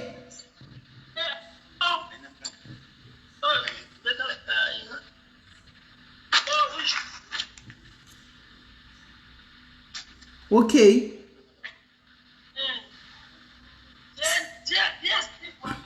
saka ruoko rwacho nderupi ina ndisinyatsoonera mino vanhu vanonyatsoonera ina handisinyatsokukuona yangu vanhu muri kuona here imi guys ishandisai foni imwe nokuti hatisi kuona shuwa shandisai imwe foni hapachandi kumboona getioni asi handozai chongoti ruoko ruri kunge kwakaguriwa kunge kwakadini handizivi saka ndizinovairamba chingonifonera ndikati mirei tione guys voice vati anzi it's a true story I saw nyaya iyi kwaDaddy Hope okay alright ina handina kuona hanzi cancer akaita cancer ruoko rwacho nenge kunge mwana wataive naye panapa taibatsira anonzi ari Ernest ndangoona and Ernest yoya kunge ruoko kunge rwakaguruka ani gaiva yatsofana nefoni tatuone voice guys hanzi kuchikoro picture ndinawo mapictures ndinawo inini but mapictures andakapiwa inini ndoda kuti muone imimi ndakatya makanda tanogona kutowa andizivi mirei tione kana vafona kuti vari kufona nefoni ipi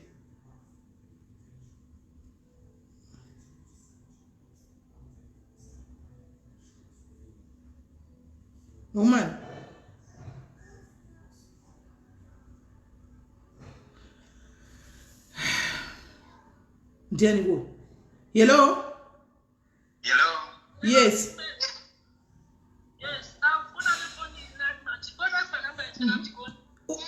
Dzinza kuti ndisave ka imi chizisave imwe ndibhazi nadzo ku WhatsApp.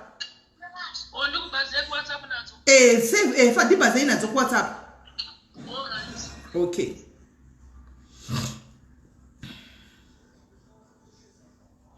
Wedweka ina ndizoziva zvinhu zvakafanana neizvi. Pane message yauya kwandiri. Iyi message yapinda izvozvi. Maswera says Smelly, I'm a single mom asking for help. I'm not working at the moment. Please, ndokumbira kubatsirwa nemapampers emwana and food. I have a 7 months baby boy. Please, I'm pleading with you. Vadweka tiri lockdown asikanda kumbira kutaura izvi nchidai so. I know kuti mwana vanedi chitakajeza pfeka mapampers and what not. Anditika madzimai zviniko zvinoizvika izvi zvakatiomere vanhu vakati wandei. Handiti chikafu chemwana we can understand, but let's learn to adjust, guys. Let's learn to adjust. Kana madiapers amuri kuti madiapers aya handitika let's learn to adjust. Tunoita kana kupfekedza mwana manapkin checho. Hello? Oh, okay, ndamuona. All right. Yes, now we can see him. We can see. In saka roko rokaita sei chichakaiswa pa ibandage rero. Bandage. Rakaiswa pamusoro pechuma iyoyo. Yes. Shit. Bandage rakaiswa pamusoro pechuma. Saka mukunza kuti chuma yayo ndiyo yakakura kudai so iyo. Yes. Oh my God. Ko zvakatanga sei naimi? Zvakatanga muna 2017 kari kadiki. Then it started to grow bigger and bigger and bigger. Then last year ukonzwa wakatanga kurwadza ndofunga ranga rato affect nebhonzo nekuti aiti akafamba ndopaitwa shoulder richirwadza. And then ndobva aendeswa kukaranda kwakanonoitwa operation. Saka operation aina kuitwa zvakanaka. Vakasirira nechuma yacho mukati. 2 weeks after the operation, stitch akutopora. Ndipo pakatanga chuma yekubhesta now. Vanoita research, the specialist watakauya nakunoku aiti chuma haifanire kuchekwa yosiwa yakadaro. If you are to remove it, unofanira kuibvisa yese completely. Nekuti wakaibvisa zvishoma inoita ukasha, inoita hasha yotobuda. Saka ndoposition yaari izvezvi. Shit. Saka iko zvinezvi ari kuda kurapiwa kupi mwana uyu? Ari kufanira kunoitwa operation kune chipatara chinonzi Med Clinic chiri kuPolokwane. Hoku Med Clinic, all right. Shit. Saka vakamuti mari baba. Quotation yavo yese yemadoctors lekushandisa chipatara chacho pari kudiwa 150,000. Yo. Ende imi makamanija kureiza mari? So far takwanisa kureiza 14,000. Ende havasi kutomboda zvokuti down payment. Takabvunza tichida kugona kunegotiata nekuona kurwadziwa kwaitwa mwana kuti hatikwanise here kuti tobhadhara hafu kutodiscasa materms. Vakati azviite munhu chamungatoita ndechekuti you pay deposit but zuva rinodischargwa mwana munofanira kunge mapedza kuita sei kubhadhara, of which every night they charge 4,000 per night. Shit. Saka imi ndainzwa kuti mwana uyu angachifunga kunoita PhD here or something. Mwana uyu angane future yake iri bright. Angachifunga kunoita chi? Mwana ari second year kuUZ ari kuita civil engineering. Saka akatosiya pakavhurwa last time.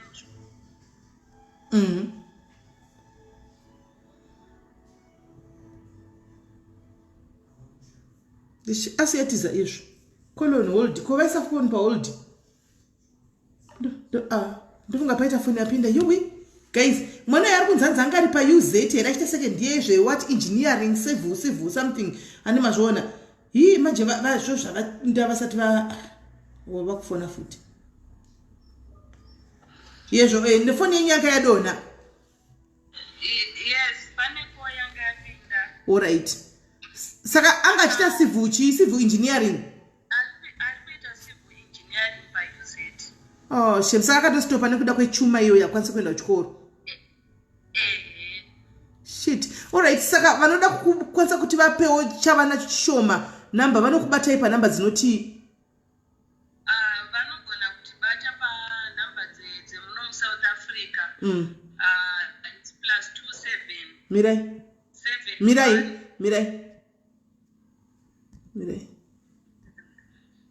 +27 71 535 535 9612 ende zita ndiani? Zita ndi Elisha Nyakurai. Elisha Nyakurai ndizvo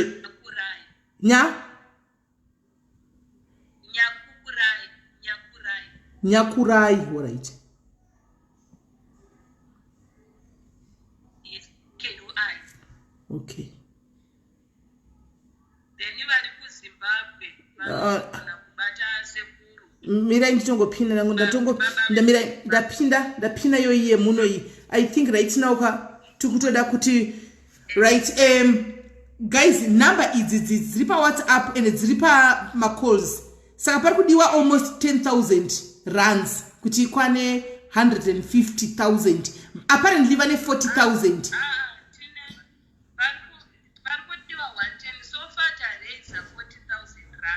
Okay, vane 40,000. Saka Maria Sadwa so far it's about how much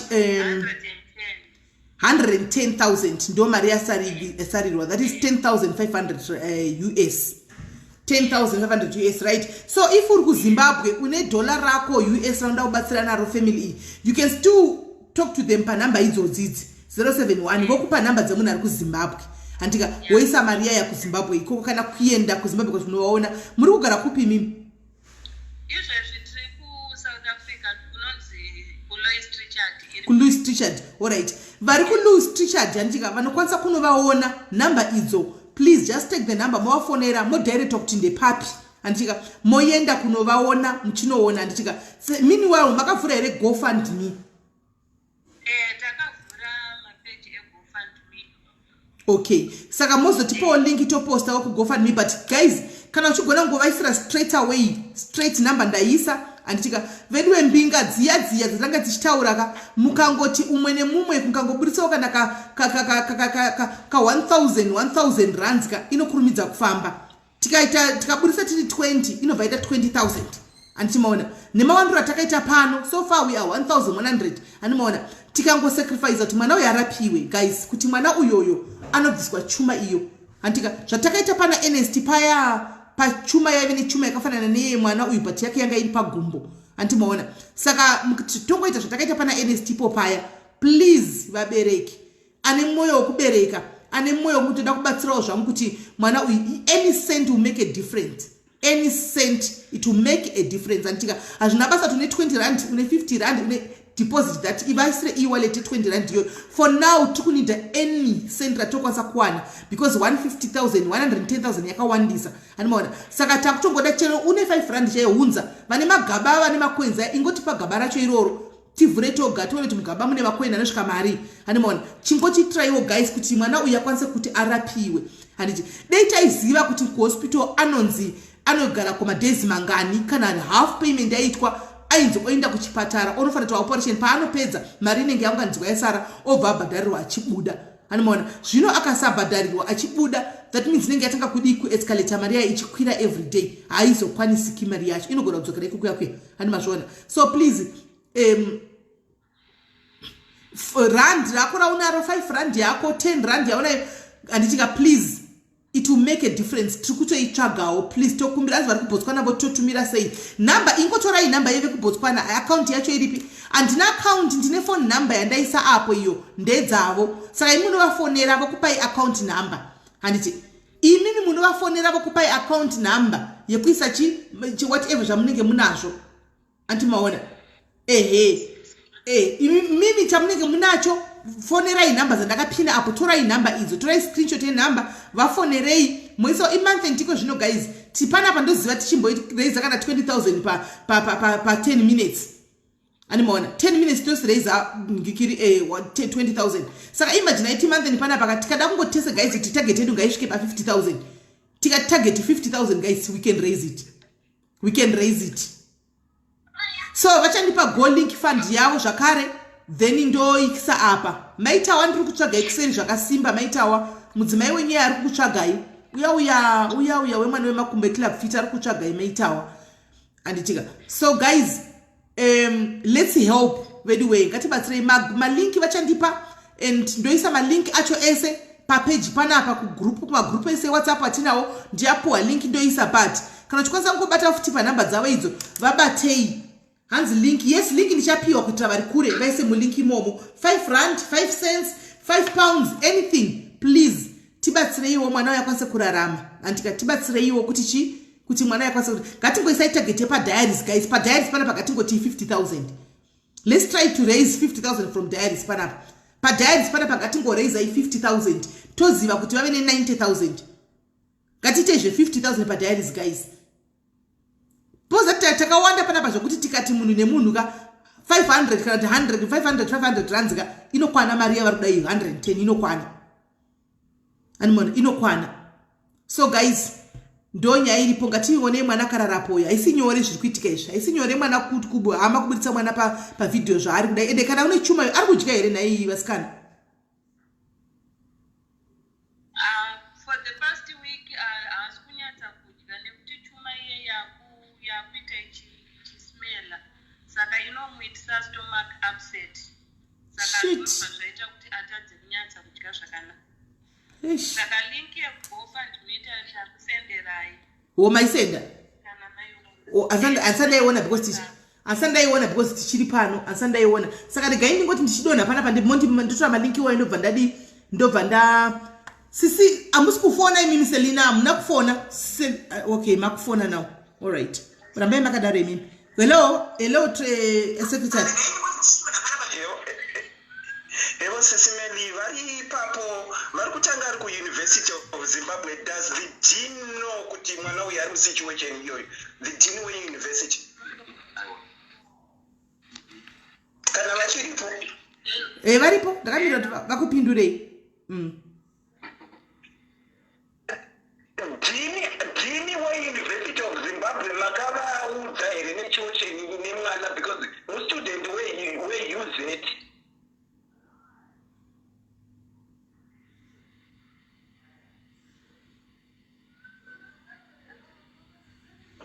kola hello muri kuzvinzwa handifungi kola hello tatenda changamire handina drama ndakashanda kuUniversity of Zimbabwe and I've got a lecturer andifonera manje wandandichitaura naye that is why we are asking those questions. It's for the help of that UZ student tatenda changamire handina drama.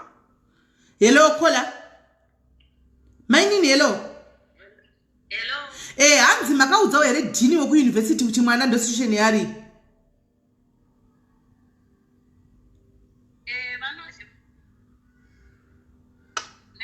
nekuti paakatoenda achinonotorwa kuchikoro it was before vatanga kunyora maexams akatokumbirirwa nababa vakaenda vakanokumbirirwa vakaudzwa kuti ndo situation iripo even up to now university UZ yacho iri kuorganizawo mastudents vane fund yavari kuti vari kuorganizawo iri kuti vabatsire mumwe wavo kuti tigone kuraisa mari yacho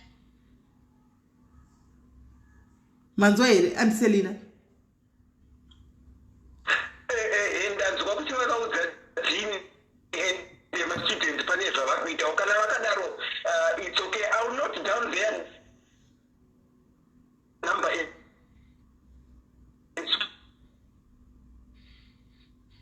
speak to them, and also I'll facilitate kuti ingango batsirawo kana kuti kubatsira nesituation iri kumuchapati ngezveungozama notokwese kwese saka ndichafacilitator and then probably ask this lecture kuti vafonere ipo pati All right. Okay, Sisi Mary. All right, thank you. All right. Vari kuti wava vaishanda kuuse it vachati amene zvavachafacilitawo kuuse it kwakutinzo zvakamira sei. So okay, regai tione kuti isusu kuno kulinki mandipa regai tione isusu guys target yedu 50,000 per diaries. 50,000 per diaries, that's our target, right? 50,000 guys, let's go for it guys. Msandinyadzise guys. I trust you Temba Nemi guys. 50,000 we can raise this money. Come on guys. We can raise this money 50,000 guys. Vanima businesses vane cheap please.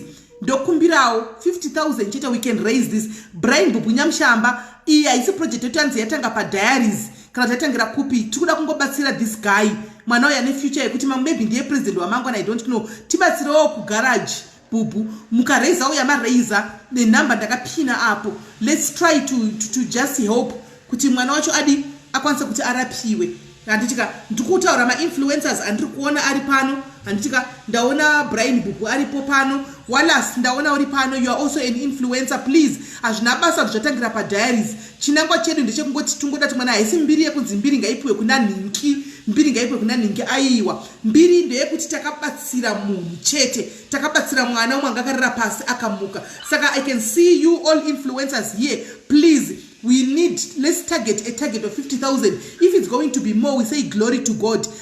But our target, and with our combined efforts, we can get 50,000. Thank you, Salesio. Thank you very much, my brother. Thank you. With our combined efforts, we can get that 50K. We can get it. And with 50K now, treatment.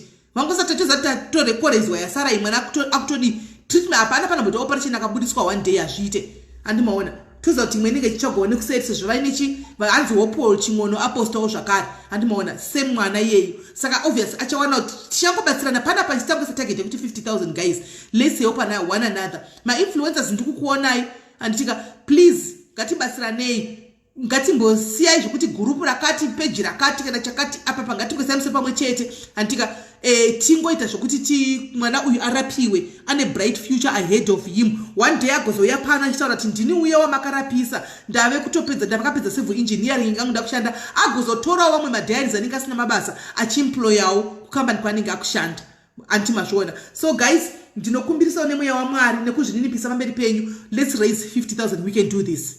We can do this. I know we can do this. Takamboreza 20,000 within 5 minutes pano.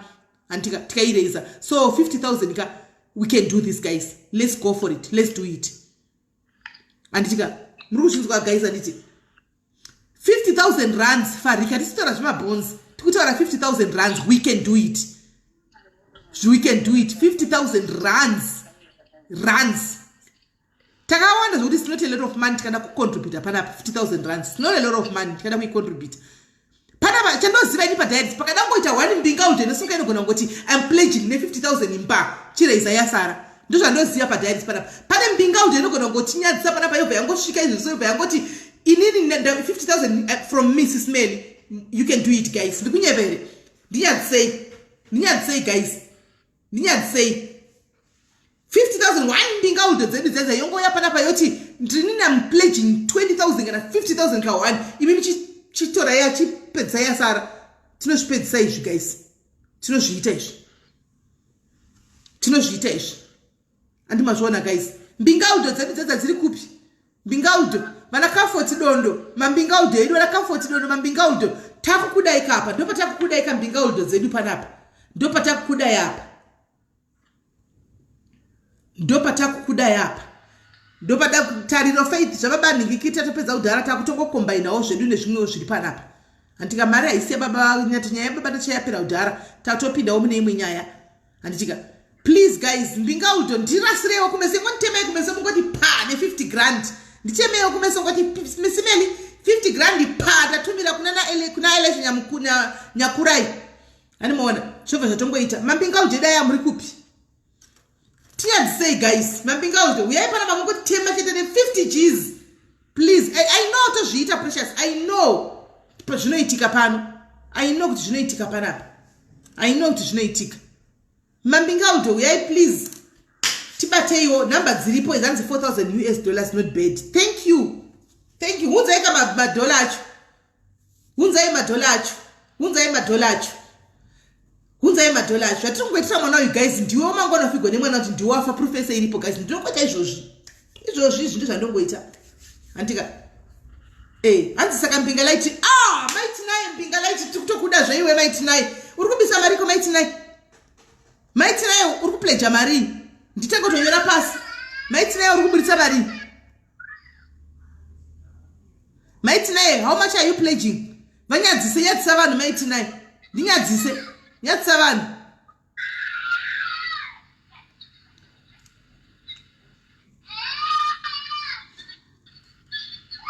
maitinaye amene vari kushandisa ane akaunti akadzisimili diaries ari kunyora mutero batai mainiki hanzi ma20 pa uk ndatizvitei thank you Carol mofune mawandira makaita pa uk 20 pounds inokwana mari inokwana then kuno kuafrica kuno vari kuno kuafrica kuno toti 200 pa munhu 200 rands pa munhu kuSouth Africa 200 rand pa munhu vari kuBotswana toti 50 pounds pa munhu andika vari kuZimbabwe toti $10 pa munhu inokwana mari inokwana right regai ndizorodze mwana handiti kandamubvisa zvangu pafoni regai ndizorodze mwana thank you very much mama tiramba tichichengetera mwana mukomana regai tione kuti tinosvika papi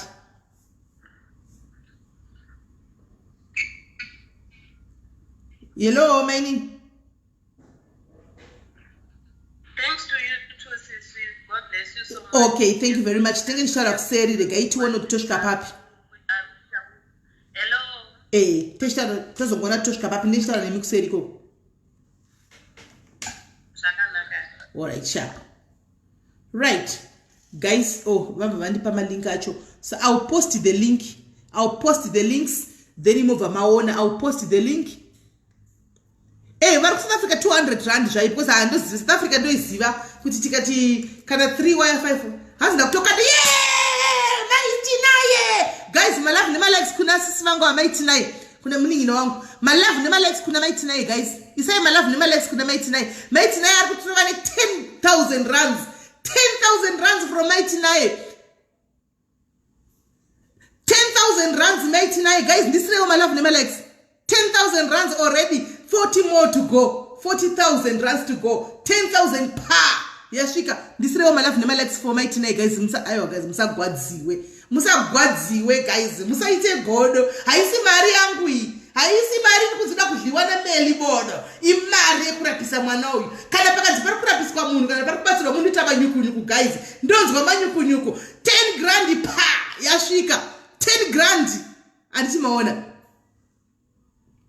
10 grand pa tasabva 40 more to go namba ndakapina sims samriwo namba ndakapina ingobata ivo straight namba ndakapina ndokuudza kuti tine mampinga udedi pana pamoramba kuti pane mpinga chaidzo mpinga chaidzo zokuti hamutombozivi kana musina kuudzwa mpinga kwete mpinga dzadzekuti dzinosumuka dzichizvirwa duno kuti tiri mambinga no mpinga tumambinga light tumambinga uldo tinenge tuimi tumambinga uldino tinenge tirimo comment section tokaiza tokapaka zvato tuchiona kuti what is going on panenge zvarema paipa ya guys tobva twapindira mazvona zvikuitika mbinga yedu iyo mbinga light yabva yapindira 10,000 rands pa guys 40 more to go modachi ndiani ari kuchallenger is there anybody anoda kucounter 10,000 pana anoda kucounter here 10,000 guys arongotini ndiri kunzwa mwari vachindipusha God is pushing me I want to give 15,000 andingakundi namaitinaye ndinoda kubvisa 15,000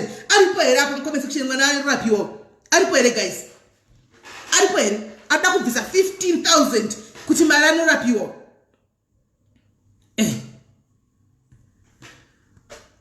todi guys aripo here adangoti aiwa ka maitinaye manyanya kusumudzirwa regai ndikurovei nitsi ndiripo ini mbinga 15 gs tozoti nasitoti tiri mu25 guys totozoti takungotarikira imwe 25 yasarai muripo hereko guys pasha yawo hera challenge maitinaye that means maitinaye is a mbinga udinyo vedu venditegereyo kavana tumilo vekwaginimbi muti muri kudiwa kwasisimeli nhasi for the first time once and for all vamboya pano vatipewo vangotiburisira ma 500 pounds and 500 US dollars guys mari imwana inokwana mana Prophet Java vajavha muri kwaera uko vajavha guys share life Prophet Passion Java muri chimwe chedu imi tisina kusapota tichitaura kuti house buda nyenyenyenyenye chiwewo mutiti pa ka $1,000 vajavha uyai mungoti pa ne 1000 haisi mari yedu vajavha haisi mari yatiri kuda kudya akana imari kurapisa ise for a good cause imari kuda kurapisa mwana wechidiki wamaona apa anditika mwana wechidiki wamaona apa imari kuda kurapisa chi mwana iyeye antimaona so vana tinozviziva kuti munozviita hamunozviita zveimi vajavha ivere ise chingokuza zvedu tiri pasaidi house kuda tikubiri uye mutirasira $1,000 namba dziripo idzi batai family mungoti tinzwa kuti mapiwa batai vapassion Java guys vauye panapa tumelo wokwaboss G instead yekungosira uchikuti madrama kuInstagram your money must be used for a good cause chiuya panotirasira ukana $500 mudiwa hudhu uri kupi Nelikadumbure mbingaresi yepaZimbabwe ndiwe mbingaresi zvedu mninyina Nelikadumbure mninyina vedu tega ine lawe pano hesikani Neli tega ineli auye pana paneli yakadumbure mutegei mninyina wankauya muone utanoita sei Neli asikapata bakavharisa kabhadhara yese yasara guys mukasara makasvava ndineli ye benza ine lawe pano guys muti kwa ukudiwa kudiaries kuda kurapiswa mwanao chuma yakukuroko deza ine lawe pano tine pinga dzediso musasvorega tisati vasvikira chete Neli akadungu thank you hither deza dana Neli akati Neli yauri mufana wedere tinokuda we love you so much iwe Neli hauzi kutofani iwe kaneli yaka uyauona kuti kuno kuti tinoita sei tinomira newe Neli tokuda wakadaro mbingaresi yedu yepaZimbabwe mbingaresi hanzi $1,000 from me who's this wow guys this is my love nema likes from my tower my love nema likes na komo wangu $1,000 from my tower $1,000 from my tower guys my love nema likes guys $1,000 from my tower isai my love nema likes guys $1,000 do we have another bidder do we have 1.5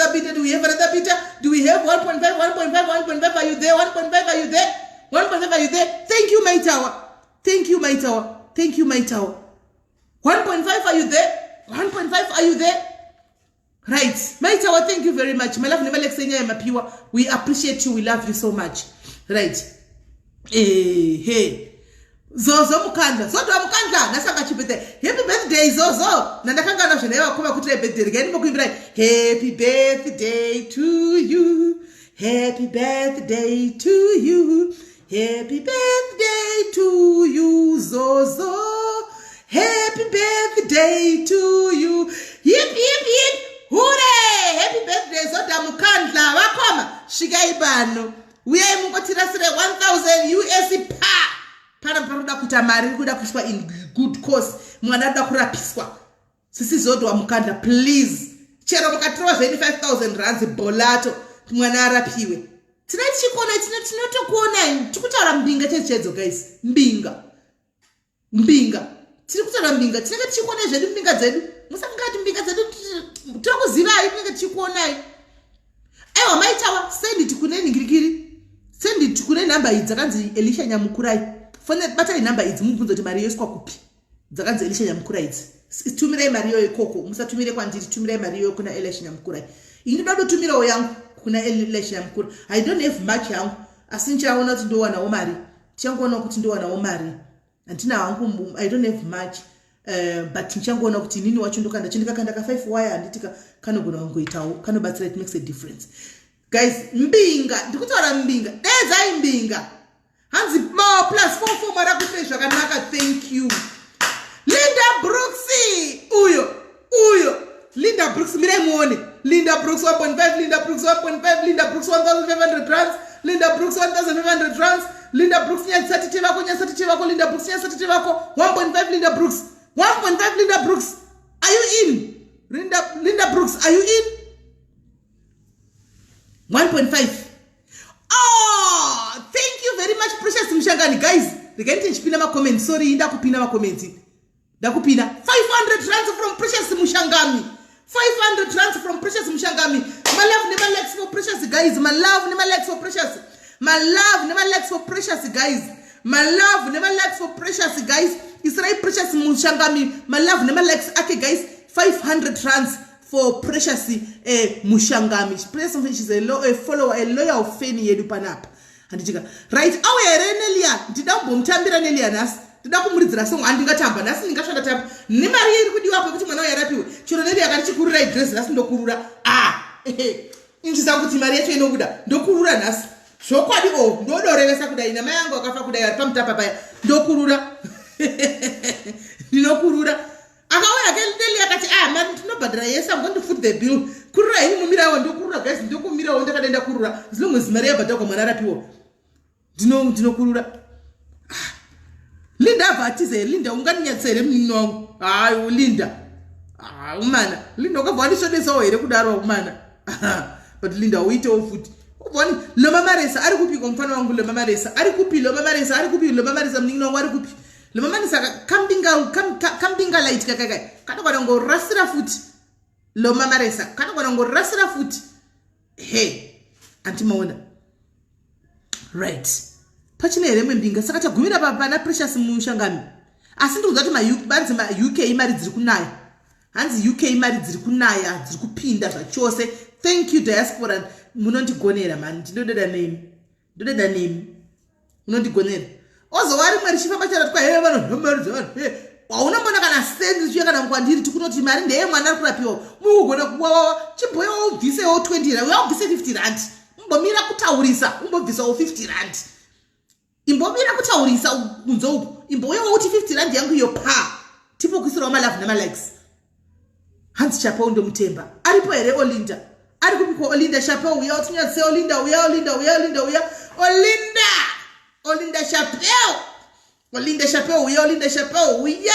Chapo nkomo mainandi takamira mainandi uya mungotira sirao mbija na pale mwana dora pisiko panapa itunguza msapa mchete guys. Pane mwana dora urapiswa panapa ingoye mungoti rasro mbijana tuone kuti zvikufamba sei cancer paita mwana aita cancer arikuda cancer treatment kuno kusaka yakanzi 150 ane chuma yakura kudai so paruoko apa saka arikunzi arikuda kutwa operation anza yakanganiswa kukaranda something like that saka arikuda kuti yatokura ende yakuda aunozotosa video kana tapedza panapa unozokodzokodza video uchaona zvese ani mwana unozokodzokodza kona video anditika right dzawo here mbingares zedu dzawo here guys mbingares zedu dzawo here anchapa unomtemba kana nene ndomtemba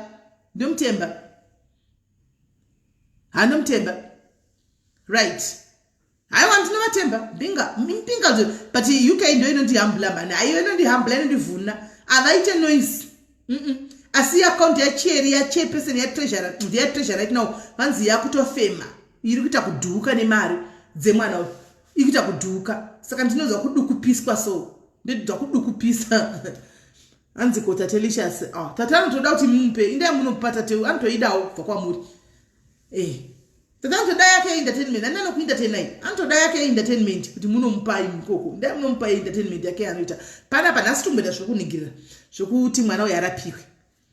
Right. Hans, can I have the address? Primrose namatemba munhu wedu panapa ndizoti ari kupi Primrose. Handizoti ari kupi Primrose. Mumwe wedu panapa Primrose. But handisi kuzoti aripo here panapa nacha apo but mumwe wedu panapa Primrose. Right. Ko vanhurume. Okay, hanzi Standard Bank yaisiwa but vari kuisa kurong ningirikiri manje. Right. Cherry ndiri kusendera ningirikiri Cherry ndiri kusendera account number yavaisa apa ku inbox kwako iwozo ipina apa anditika Cherry tarisa ku inbox ku WhatsApp kwako inonzi yavaisa apa iyi account number ya Standard Bank yavaisa apa ndakupa Cherry saka uya uipine uya utora uipine Linda Brooks pane kuzoona live kana tapedza pane mwana ari panapa pane 21 years angari kuUniversity of Zimbabwe kuita civil engineering second year saka akamera kapundu kaenda kukura ndokuita chuma saka tamubudisa pa video panapa ruoko rwake rwakadai hachabvoni kana kudirwa chuma yakura kudai vakambomita operation kuHarare vakaikanganisa saka roda kurapiwa muno South Africa kune hospital yemunomu kuti vanotanga panyuwa zvino riri kukura everyday kudai saka vari kuti pari kunidha 150,000 saka ivo vakamanija kuraisa 40,000 so far saka tiri kuda 110,000 saka right now tiri kuti munhu wese andika anokwanisa zvake mari yaunayo account number iripo cheri kana chepese ndakuona imasvika cheri mirandi kuforward draft kwenyu komundipinirawo account number vandipa iStandard Bank saka tingoti mwana uyu abatsirikane haisi mari yekuti melano lamapronzi bodo ndofanira mapronzi okuti zvoti mapronzi angu anositengwa naiye ningikiri Linda ndiye anotenga mapronzi angu andinoyanogara ndichidya stereki but iyi haisi yemapronzi ndeye ningirikiri ndeye ndipindirewo account number iyo ndeye kuti mwana uyu akwanise kurapiwa mapronzi tombomira tozotla kana mwana uyu arapiwa handitika kana mwana yarapiwa tozotla handitika right saka vanhurume makundwa nevakadzi ende vanhurume vari pano soka ende vanhurume vari pano aya bodo zvapane mbinga wani handizoda kuzidedza nemazita zvapane mbinga wani vanhurume saka vakadzi ndo vangoya vakangodhiriza chete vakaita ko varume vacho muripi tatakatesa kuti varume vai vari kunyatsozouya manje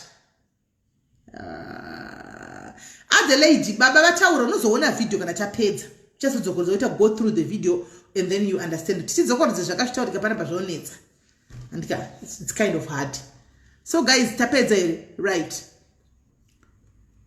in UK ndoisa mari kupi Juliet kwidza nemacomments kuna anonzi cheripoki bata cheripoki vanoitumira ka1 kune family kuitira kuti macharges avo aite mashoma enyu koko ku UK nokuti mukatumira 1 macharges achona imari yekuti mugona ngoitumira iri ka1 macharges akadi akangoya ari less anoona saka bata cheripoki ari mu comment section imomo bata cheripoki ndiye ane ma details diaries kune account diaries iri koko kwenyu koko ku UK koko ndokwa munoisa ndiye inomanagwa neva admin team ina ntozivi kuti zvinofamba sei koko ivo ndo vanoziva zvezvichitika koko ina ntozvizivi kuti wagwani ikokoko hani mashona so guys yeah thank you very much nedoro wenyu guys thank you saka topic yedu yachada kutaura nezuro yekuti vana mai vanosaridza vana yatokundikana kai haichaiti kuti tiitaure nhasi tozoitaura mangwana ndizvo handiti tozoitaura mangwana topic yedu saka right Friday confession day redu vanomoriziva confession day redu vaya vakaitigwa zvinorwadza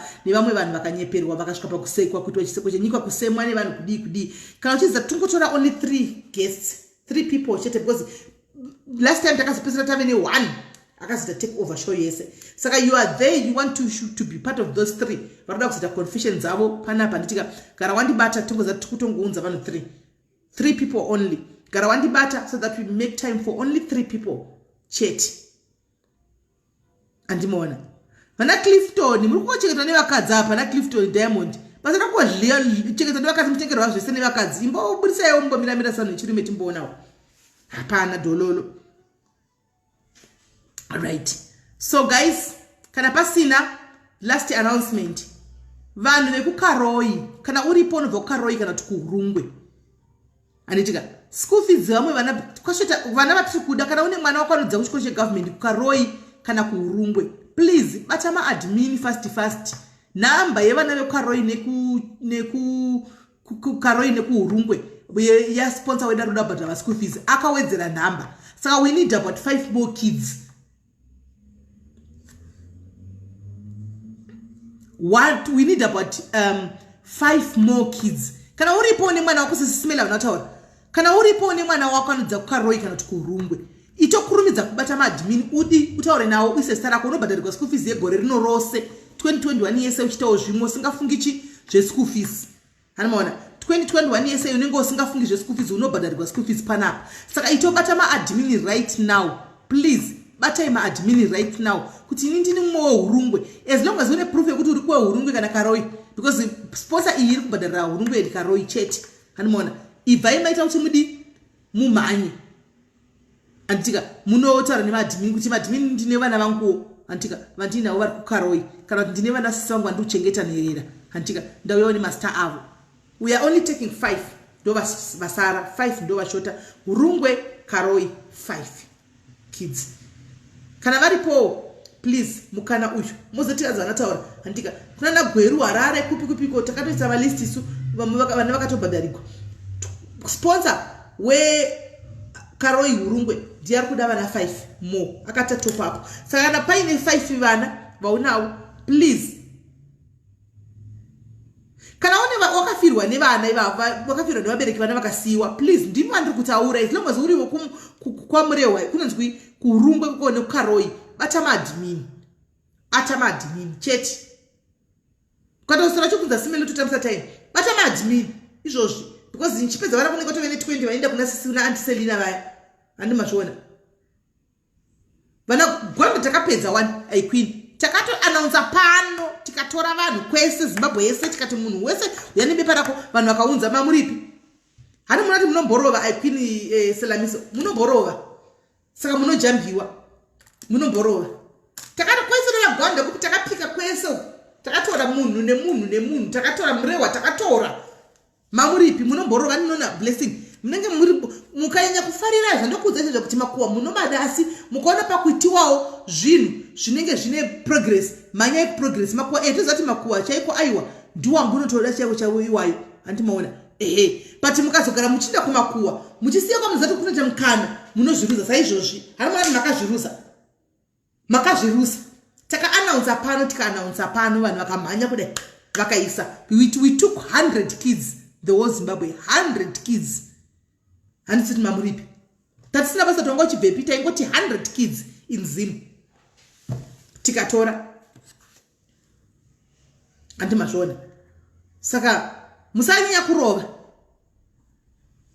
taka announce kakawandisa aiqueen kakawandisa panapa kuku South Africa ziva ebendete South Africa atina kutora because my sponsors edu aida 100 kids from Zim vangu vasingadi SA kana vazoita veSA autombonidi kutombouya uchindibvunza because ndine nherera dzangu dzakasiyiwa naJoy dzanotoziva dzakatomirira kuti dzipinde paline saka atisati asvika ikoko kana vatongouya autombondiudzi unozogonda kunge kuti ndipe madetails zuva because ndotozati nherera dzaJoy nherera dzangu handika vana vaJoy vana vangu saka kana patongouya pane pandingazoisa vamwe vana sandabayirira here vangu naye asikana nsandabayirira nherera dzangu ndotaka kubayirira dzavamwe chingumachotanga ukakoko naye asikana ndo mubayiro wangu kusha matata panapa kunakisa muchindituka ndo mubayiro wangu iwoyo saka right guys so far tatine vekuZimbabwe chete South Africa yanga sera yapinda handika ameno tinozoita we sponsor ma companies ayanga ari ma company aibhadhara amocheta here ma companies mu South Africa achada kutora kana kuti ari kudawo vana please tinavo futi nherera dziri muno muSA please ma company kana makatarisa tinadzo nherera dziri muSA anditika kana muchatirangarirawo pano padiary sevamwe vedu Zimbabwe yai chimbomirai Zimbabwe timbopindawo muSA tikapindawo muSA tikabuda muno mutoti Botswana handimona chero mukatora zviri 20 muSA kana 10 sezvari varadzi fine handimona 10 20 iribo then topindawo kupi kuBotswana tichingodaro kandi kuti tibalancise handimazvona so yeah vemakambani chandoziva panapa muripo zvenyu makatarisa I know that very much sekuzvamakangoita kune vane kuZimbabwe you can also do it kune vamwe vana kune dzimwe nzvimbo dzakasiyana siyana right so yeah guys I think for today it was all social services done nepolisi yacho tatesa police kati hook up ne social services done handitika mari yemwana uyu angane chuma I think yakwira yafamba I don't know how much but target yedu pano padare is 50,000 we want 50,000 so isusu inini yangu I'll pay direct to the family veseo ndapay GoLink fund yawo ndichaiposta then vamwe munogona kuisa mugondi GoFundMe link yacho yoyo moisa imomo antimazviona the way yauri comfortable nendo zvaunoita antika ratifarambe takabatana pamberi nekuvakana pamberi nekuvaka Zimbabwe pamberi nekusimudzirana anditika pamberi nekubatsirana pamberi nekugadzirisa nyika anditika thank you very much guys topic yedu toibata mangwana anditi mangwana kuri kuya pastor vari kuya kuzokubvondora ivava kuna pastor Musa vari kuya kuzotibvondora mangwana panapa saka todii guys ndonzwa nemi amen right live sponsored by Bishop yes izvo chepesa nemufa kutogara makatoisa muise papin deposit because ndodo kanga amweni anomaona and zvakare musakanganawo guys kune vari kuuk island what do not forget to support Keti na iye uya popota Keti na wakupenga iye uya kupenga imamoyo banyangu musakangana kumsupport guys wona imawigi aka ndiye anoita mawigi ini ndakapowa yangu ikai wigi mawigi akanaka zvokuti do funza izuva anokudzai ari very soft mawigi ake very soft 100% human hair kungokama kungospray wotokama wotoinda saka iyi wigi idzi ndedzaKetina idzi wigi yo yakaviolent iyo iyi muchiona yakaviolent right saka vari kuuk vanoda mawigi nekupi kuna na uk kunze kugermany kupi mobata Selina Selina mobata Ketina andika mobata Ketina asomera Ketima asomera ndiye akaita wigi anomaona ndiye akadiketi usho ndiye akaita this week andika ndiye akaita this week Ketima asomera saka guys batai Keti let's support her nekupenga kwake kwanenge achiteko kwakuya ngatimsupport kana mtida kumunyeredza kuti mumona singatuki vanhu mutengere mawigi yamumbomona chipenga anomaona ngatitengei mawigi akai Keti anogona anomaona apa pandikutaurira vanhu vechi apa mawigi anogona shemu pamawigi chamvari saka pandikutaurira vanhu vari kuna Ireland UK Germany Canada New Zealand kupi anoposta kwese ikoko anti Australia anoposta kwese ikoko imimi vemujoni don't worry Joni nevamwewo zvakare antika antenisiyana ndichauya ndakakuvigirai munhu wenyu antika ndine variety munhu wenyu even nokuna na UK futi anopostawo futi anomaona saka ini guys ndoita vose ava vanhu vafana vangu vose vari tu vafana vangu vose vari tu vafana vangu saka ndechingobhalansisa nimaona saka kwagona kubata Keti masomera bow kwagona kubata umwe ndichauya naye futi bow antika kwese kusupportana antika women empowerment anomaona maikiki nakela vanoposta uyo ari kuSouth Africa kuno kuZimbabwe anoposta Precious Mushanga ndinayo muna SA ndichapfeka wigi dzake kana chimbira nditorere wigi dzacho ndinayo but nani ndizouyawo naye palive yake oga anomaona ndira nditore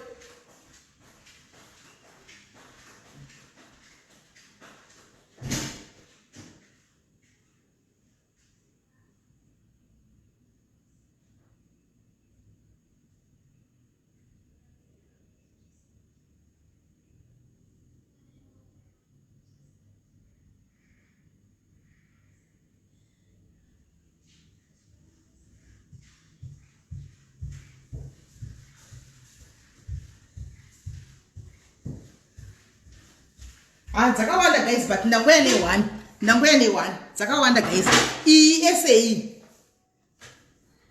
ESA anongona ndangopfeka ndakunyatsoigadzira zvakanaka because ndangopfeka zvakungoti ESA anomona uyu ndewe SA ushu uyu ndewe SA 100% futi unotoipisa ugodi andika unotoipisa ugodi ne ESAU anokukandira kuZimbabwe anokukandira kuBotswana anokukandira kuSA muno SA anokukandira kuNamibia handimaona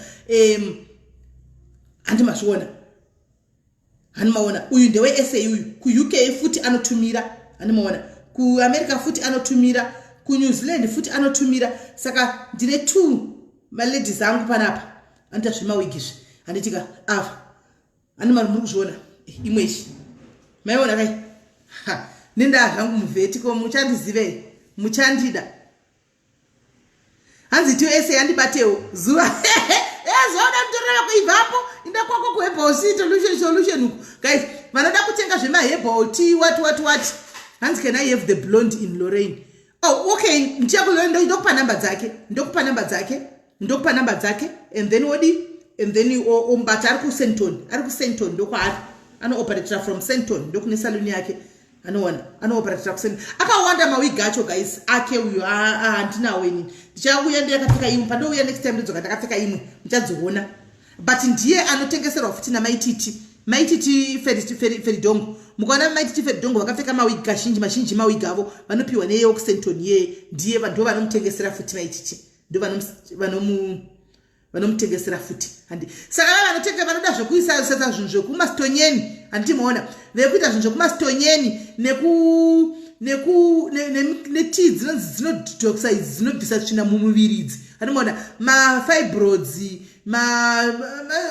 hanzi chimamwacha chiri chakarekera kumafibroids chinonzi chiichi chakafanana nemafibroids chinonzi chi kune mafibroids nechi kune chimwe chachona chiriko anomaona zvakadaro izvo mobata ziva havanhu tete eben tete ndo vamunobata ziva eben tete ndo vamunobata ndo vanotengesa izvo zvokugadzira zvokushongedza stonyeni izvi ziva eben tete matii ziva eben tete mayoni ekudestroya mafibroids anorapa mafibroids aya nekuklina zvibereko nesiki zvinopwanya nesiki dziya kana wavigirwa siki kudzimba kana chichichi unobata ziva eben tete ndiye anotengesa izvozvo masist iwayo masist aya antimaona masist iwayo munobatawo mapills anazvo zvese but ake anenge ari maherbs anomaona anouya in form of herbs andika ndeve-herbal solution 1242 anomaona ve-herbal solution 1242 vane problem yemaskin anogara ine mazipundo aya machi ekuti wazama makrim ese wazama mishonga yese zviri kuramba imbotiraiwo maherbs chaiwo anomaona vane matii acho iwayo nemauyo acho makrim acho iwayo ezve-herbal solution 1242 unotenga izvozvo modi mozora-zora anomaona zvinopedza anomaona mona skin yake yezuva mani munoiona zvayakaita skin yake yezuva kuti haina kana bundi yakanaka zvokuti tu anongozoenda wake kumamasaji masaji iwo meso but naturally is-herbal 1202 ndo zvaanogara achingomwa ndo zvakagadzira skin yake anozogotinyepera kuti hey I drink lots of water hey what but i-herbal 1202 solution ndo yakagadzira skin yake bvunzai ini ndoyatsokuziva anomaona 1202 yoyoyo plus vaya vari kutsvakawo papai vari kutsvaka varume anditika vari kutsvaga vaboyfriends nevarume vanonyatso kuti uwane kudanana naye mobata futi yezuva eben tete ndiye une inonzi chinyu what for love amene yemwe yaanenge achiningirira ndaona akadza kwanda chipai vakawana varume ikokoko ndosamchena Facebook yawana vanhu vashoma masivano vanenge vachitambira ikoko kuchiapp ichocho icho kuzere varume kwanzi kune mahangi ekuti ene chero kaenda pauzikamu kuti hanzi hauzikamu kuti ndiwe ani chai andimona hauzikamu kuti iwe ndiwe ani chai andimazviona saka guys mukada izvo zvemaboyfriends link munoenda kuna zuva anokupai link yacho moposta kukunyu what hanzi wigi ndenywe ndeyangu iyi maikiki andikuona ndakatoipfeka here asi maikikiwo futi inonzi NL for better new love for better andimona inonzi new love for better munoenda ku new love for better ikokoko antika munosangana nevanhu vadiwa venyu vamudanana navo kana muchiita zvinhu zvenyu zvekuita zvinonyadzisira pafoni moita zvinonyadzisira pamafoni ikoko memuchitadzana zvinhu zvenyu ikweyo zviweti zvenyu ikokoko memuchitadzana ikoko ndo zvaanasiva izvezvo anomuudza kuti ndivo eden tete vacho ndo zvaanasiva zvemasitonyeni izvi saka mukaenda kwaari anokupai link iyoyi imi modi mubva maenda ikoko munoona mari yemwana isati yakwana sana chabhadhara zvavo mari yemwana isati yakwana sana chabhadhara apana ndiri kumbotengesei vanhu vari panapa vanotengesa zvinhu zvavo vana Keti Masomera vana Zuva vari panapa kuti ichi timbotengesana ndikuini women empowerment kusapotana pachedu aniti zvinhu zvifambe saka ari kwere mumwandasirira anotengesa zvinhu zvake vemakeki vanda makeki kuJoburg munongondibata ndokupai nhamba dzanhu vemakeki variko vana Evelyn Tiku variko vana dzariko mwana vakawanda vemakeki mondibata vari kudaita makeki akanaka nakwete makeki ekunyepedzera makeki cheche mongondibata antika then ichi ndokupai nhamba monoitirwa makeki enyu ikokoko anomaona varipo wanda zvemakeki chero zvema-events what ndisingazivi ma-events achiyamaza munomaitira kupi nokuti nekuda kwelockdown ichi anomazviona venzara munongondibata futi anomaona ndokuti nhamba idzi muende ikoko iwe zivaona ndipowo nhamba dzevanhu vako vaya venhingirikiri kwakanga waenda kumaspa kuda kumboenda kumamasaji vanoita operation here yekupedza dumbu because ndikuda kuita operation yekupedza dumbu ndoda kunosvinwa mafuta mudumbu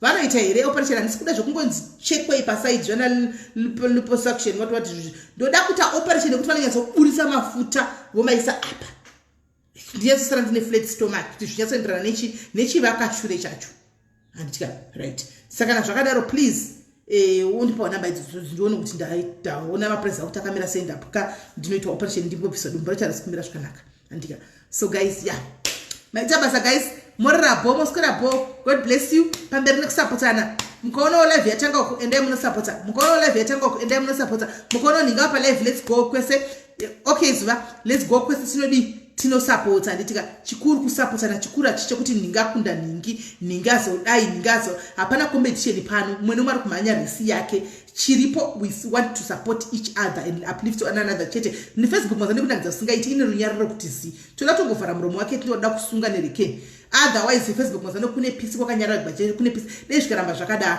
andimoona kune peace mazuvano noise wawa ishoma dai zvikaramba zvakadaro Mwari vatibatsire tisumudzirane kuita mabusiness tisumudzirane kuita zvinhu zvakanaka tisumudzirane kubatsirana tisumudzirane zvinhu zvinodi zvinovaka vanhu kwete zvinhu zvokudestroya vamwe vanhu andimoona nekungotaura zvinhu zvisina nebasa rese kwatisina kuswera. God bless you guys, tibatsana paleta, bye bye.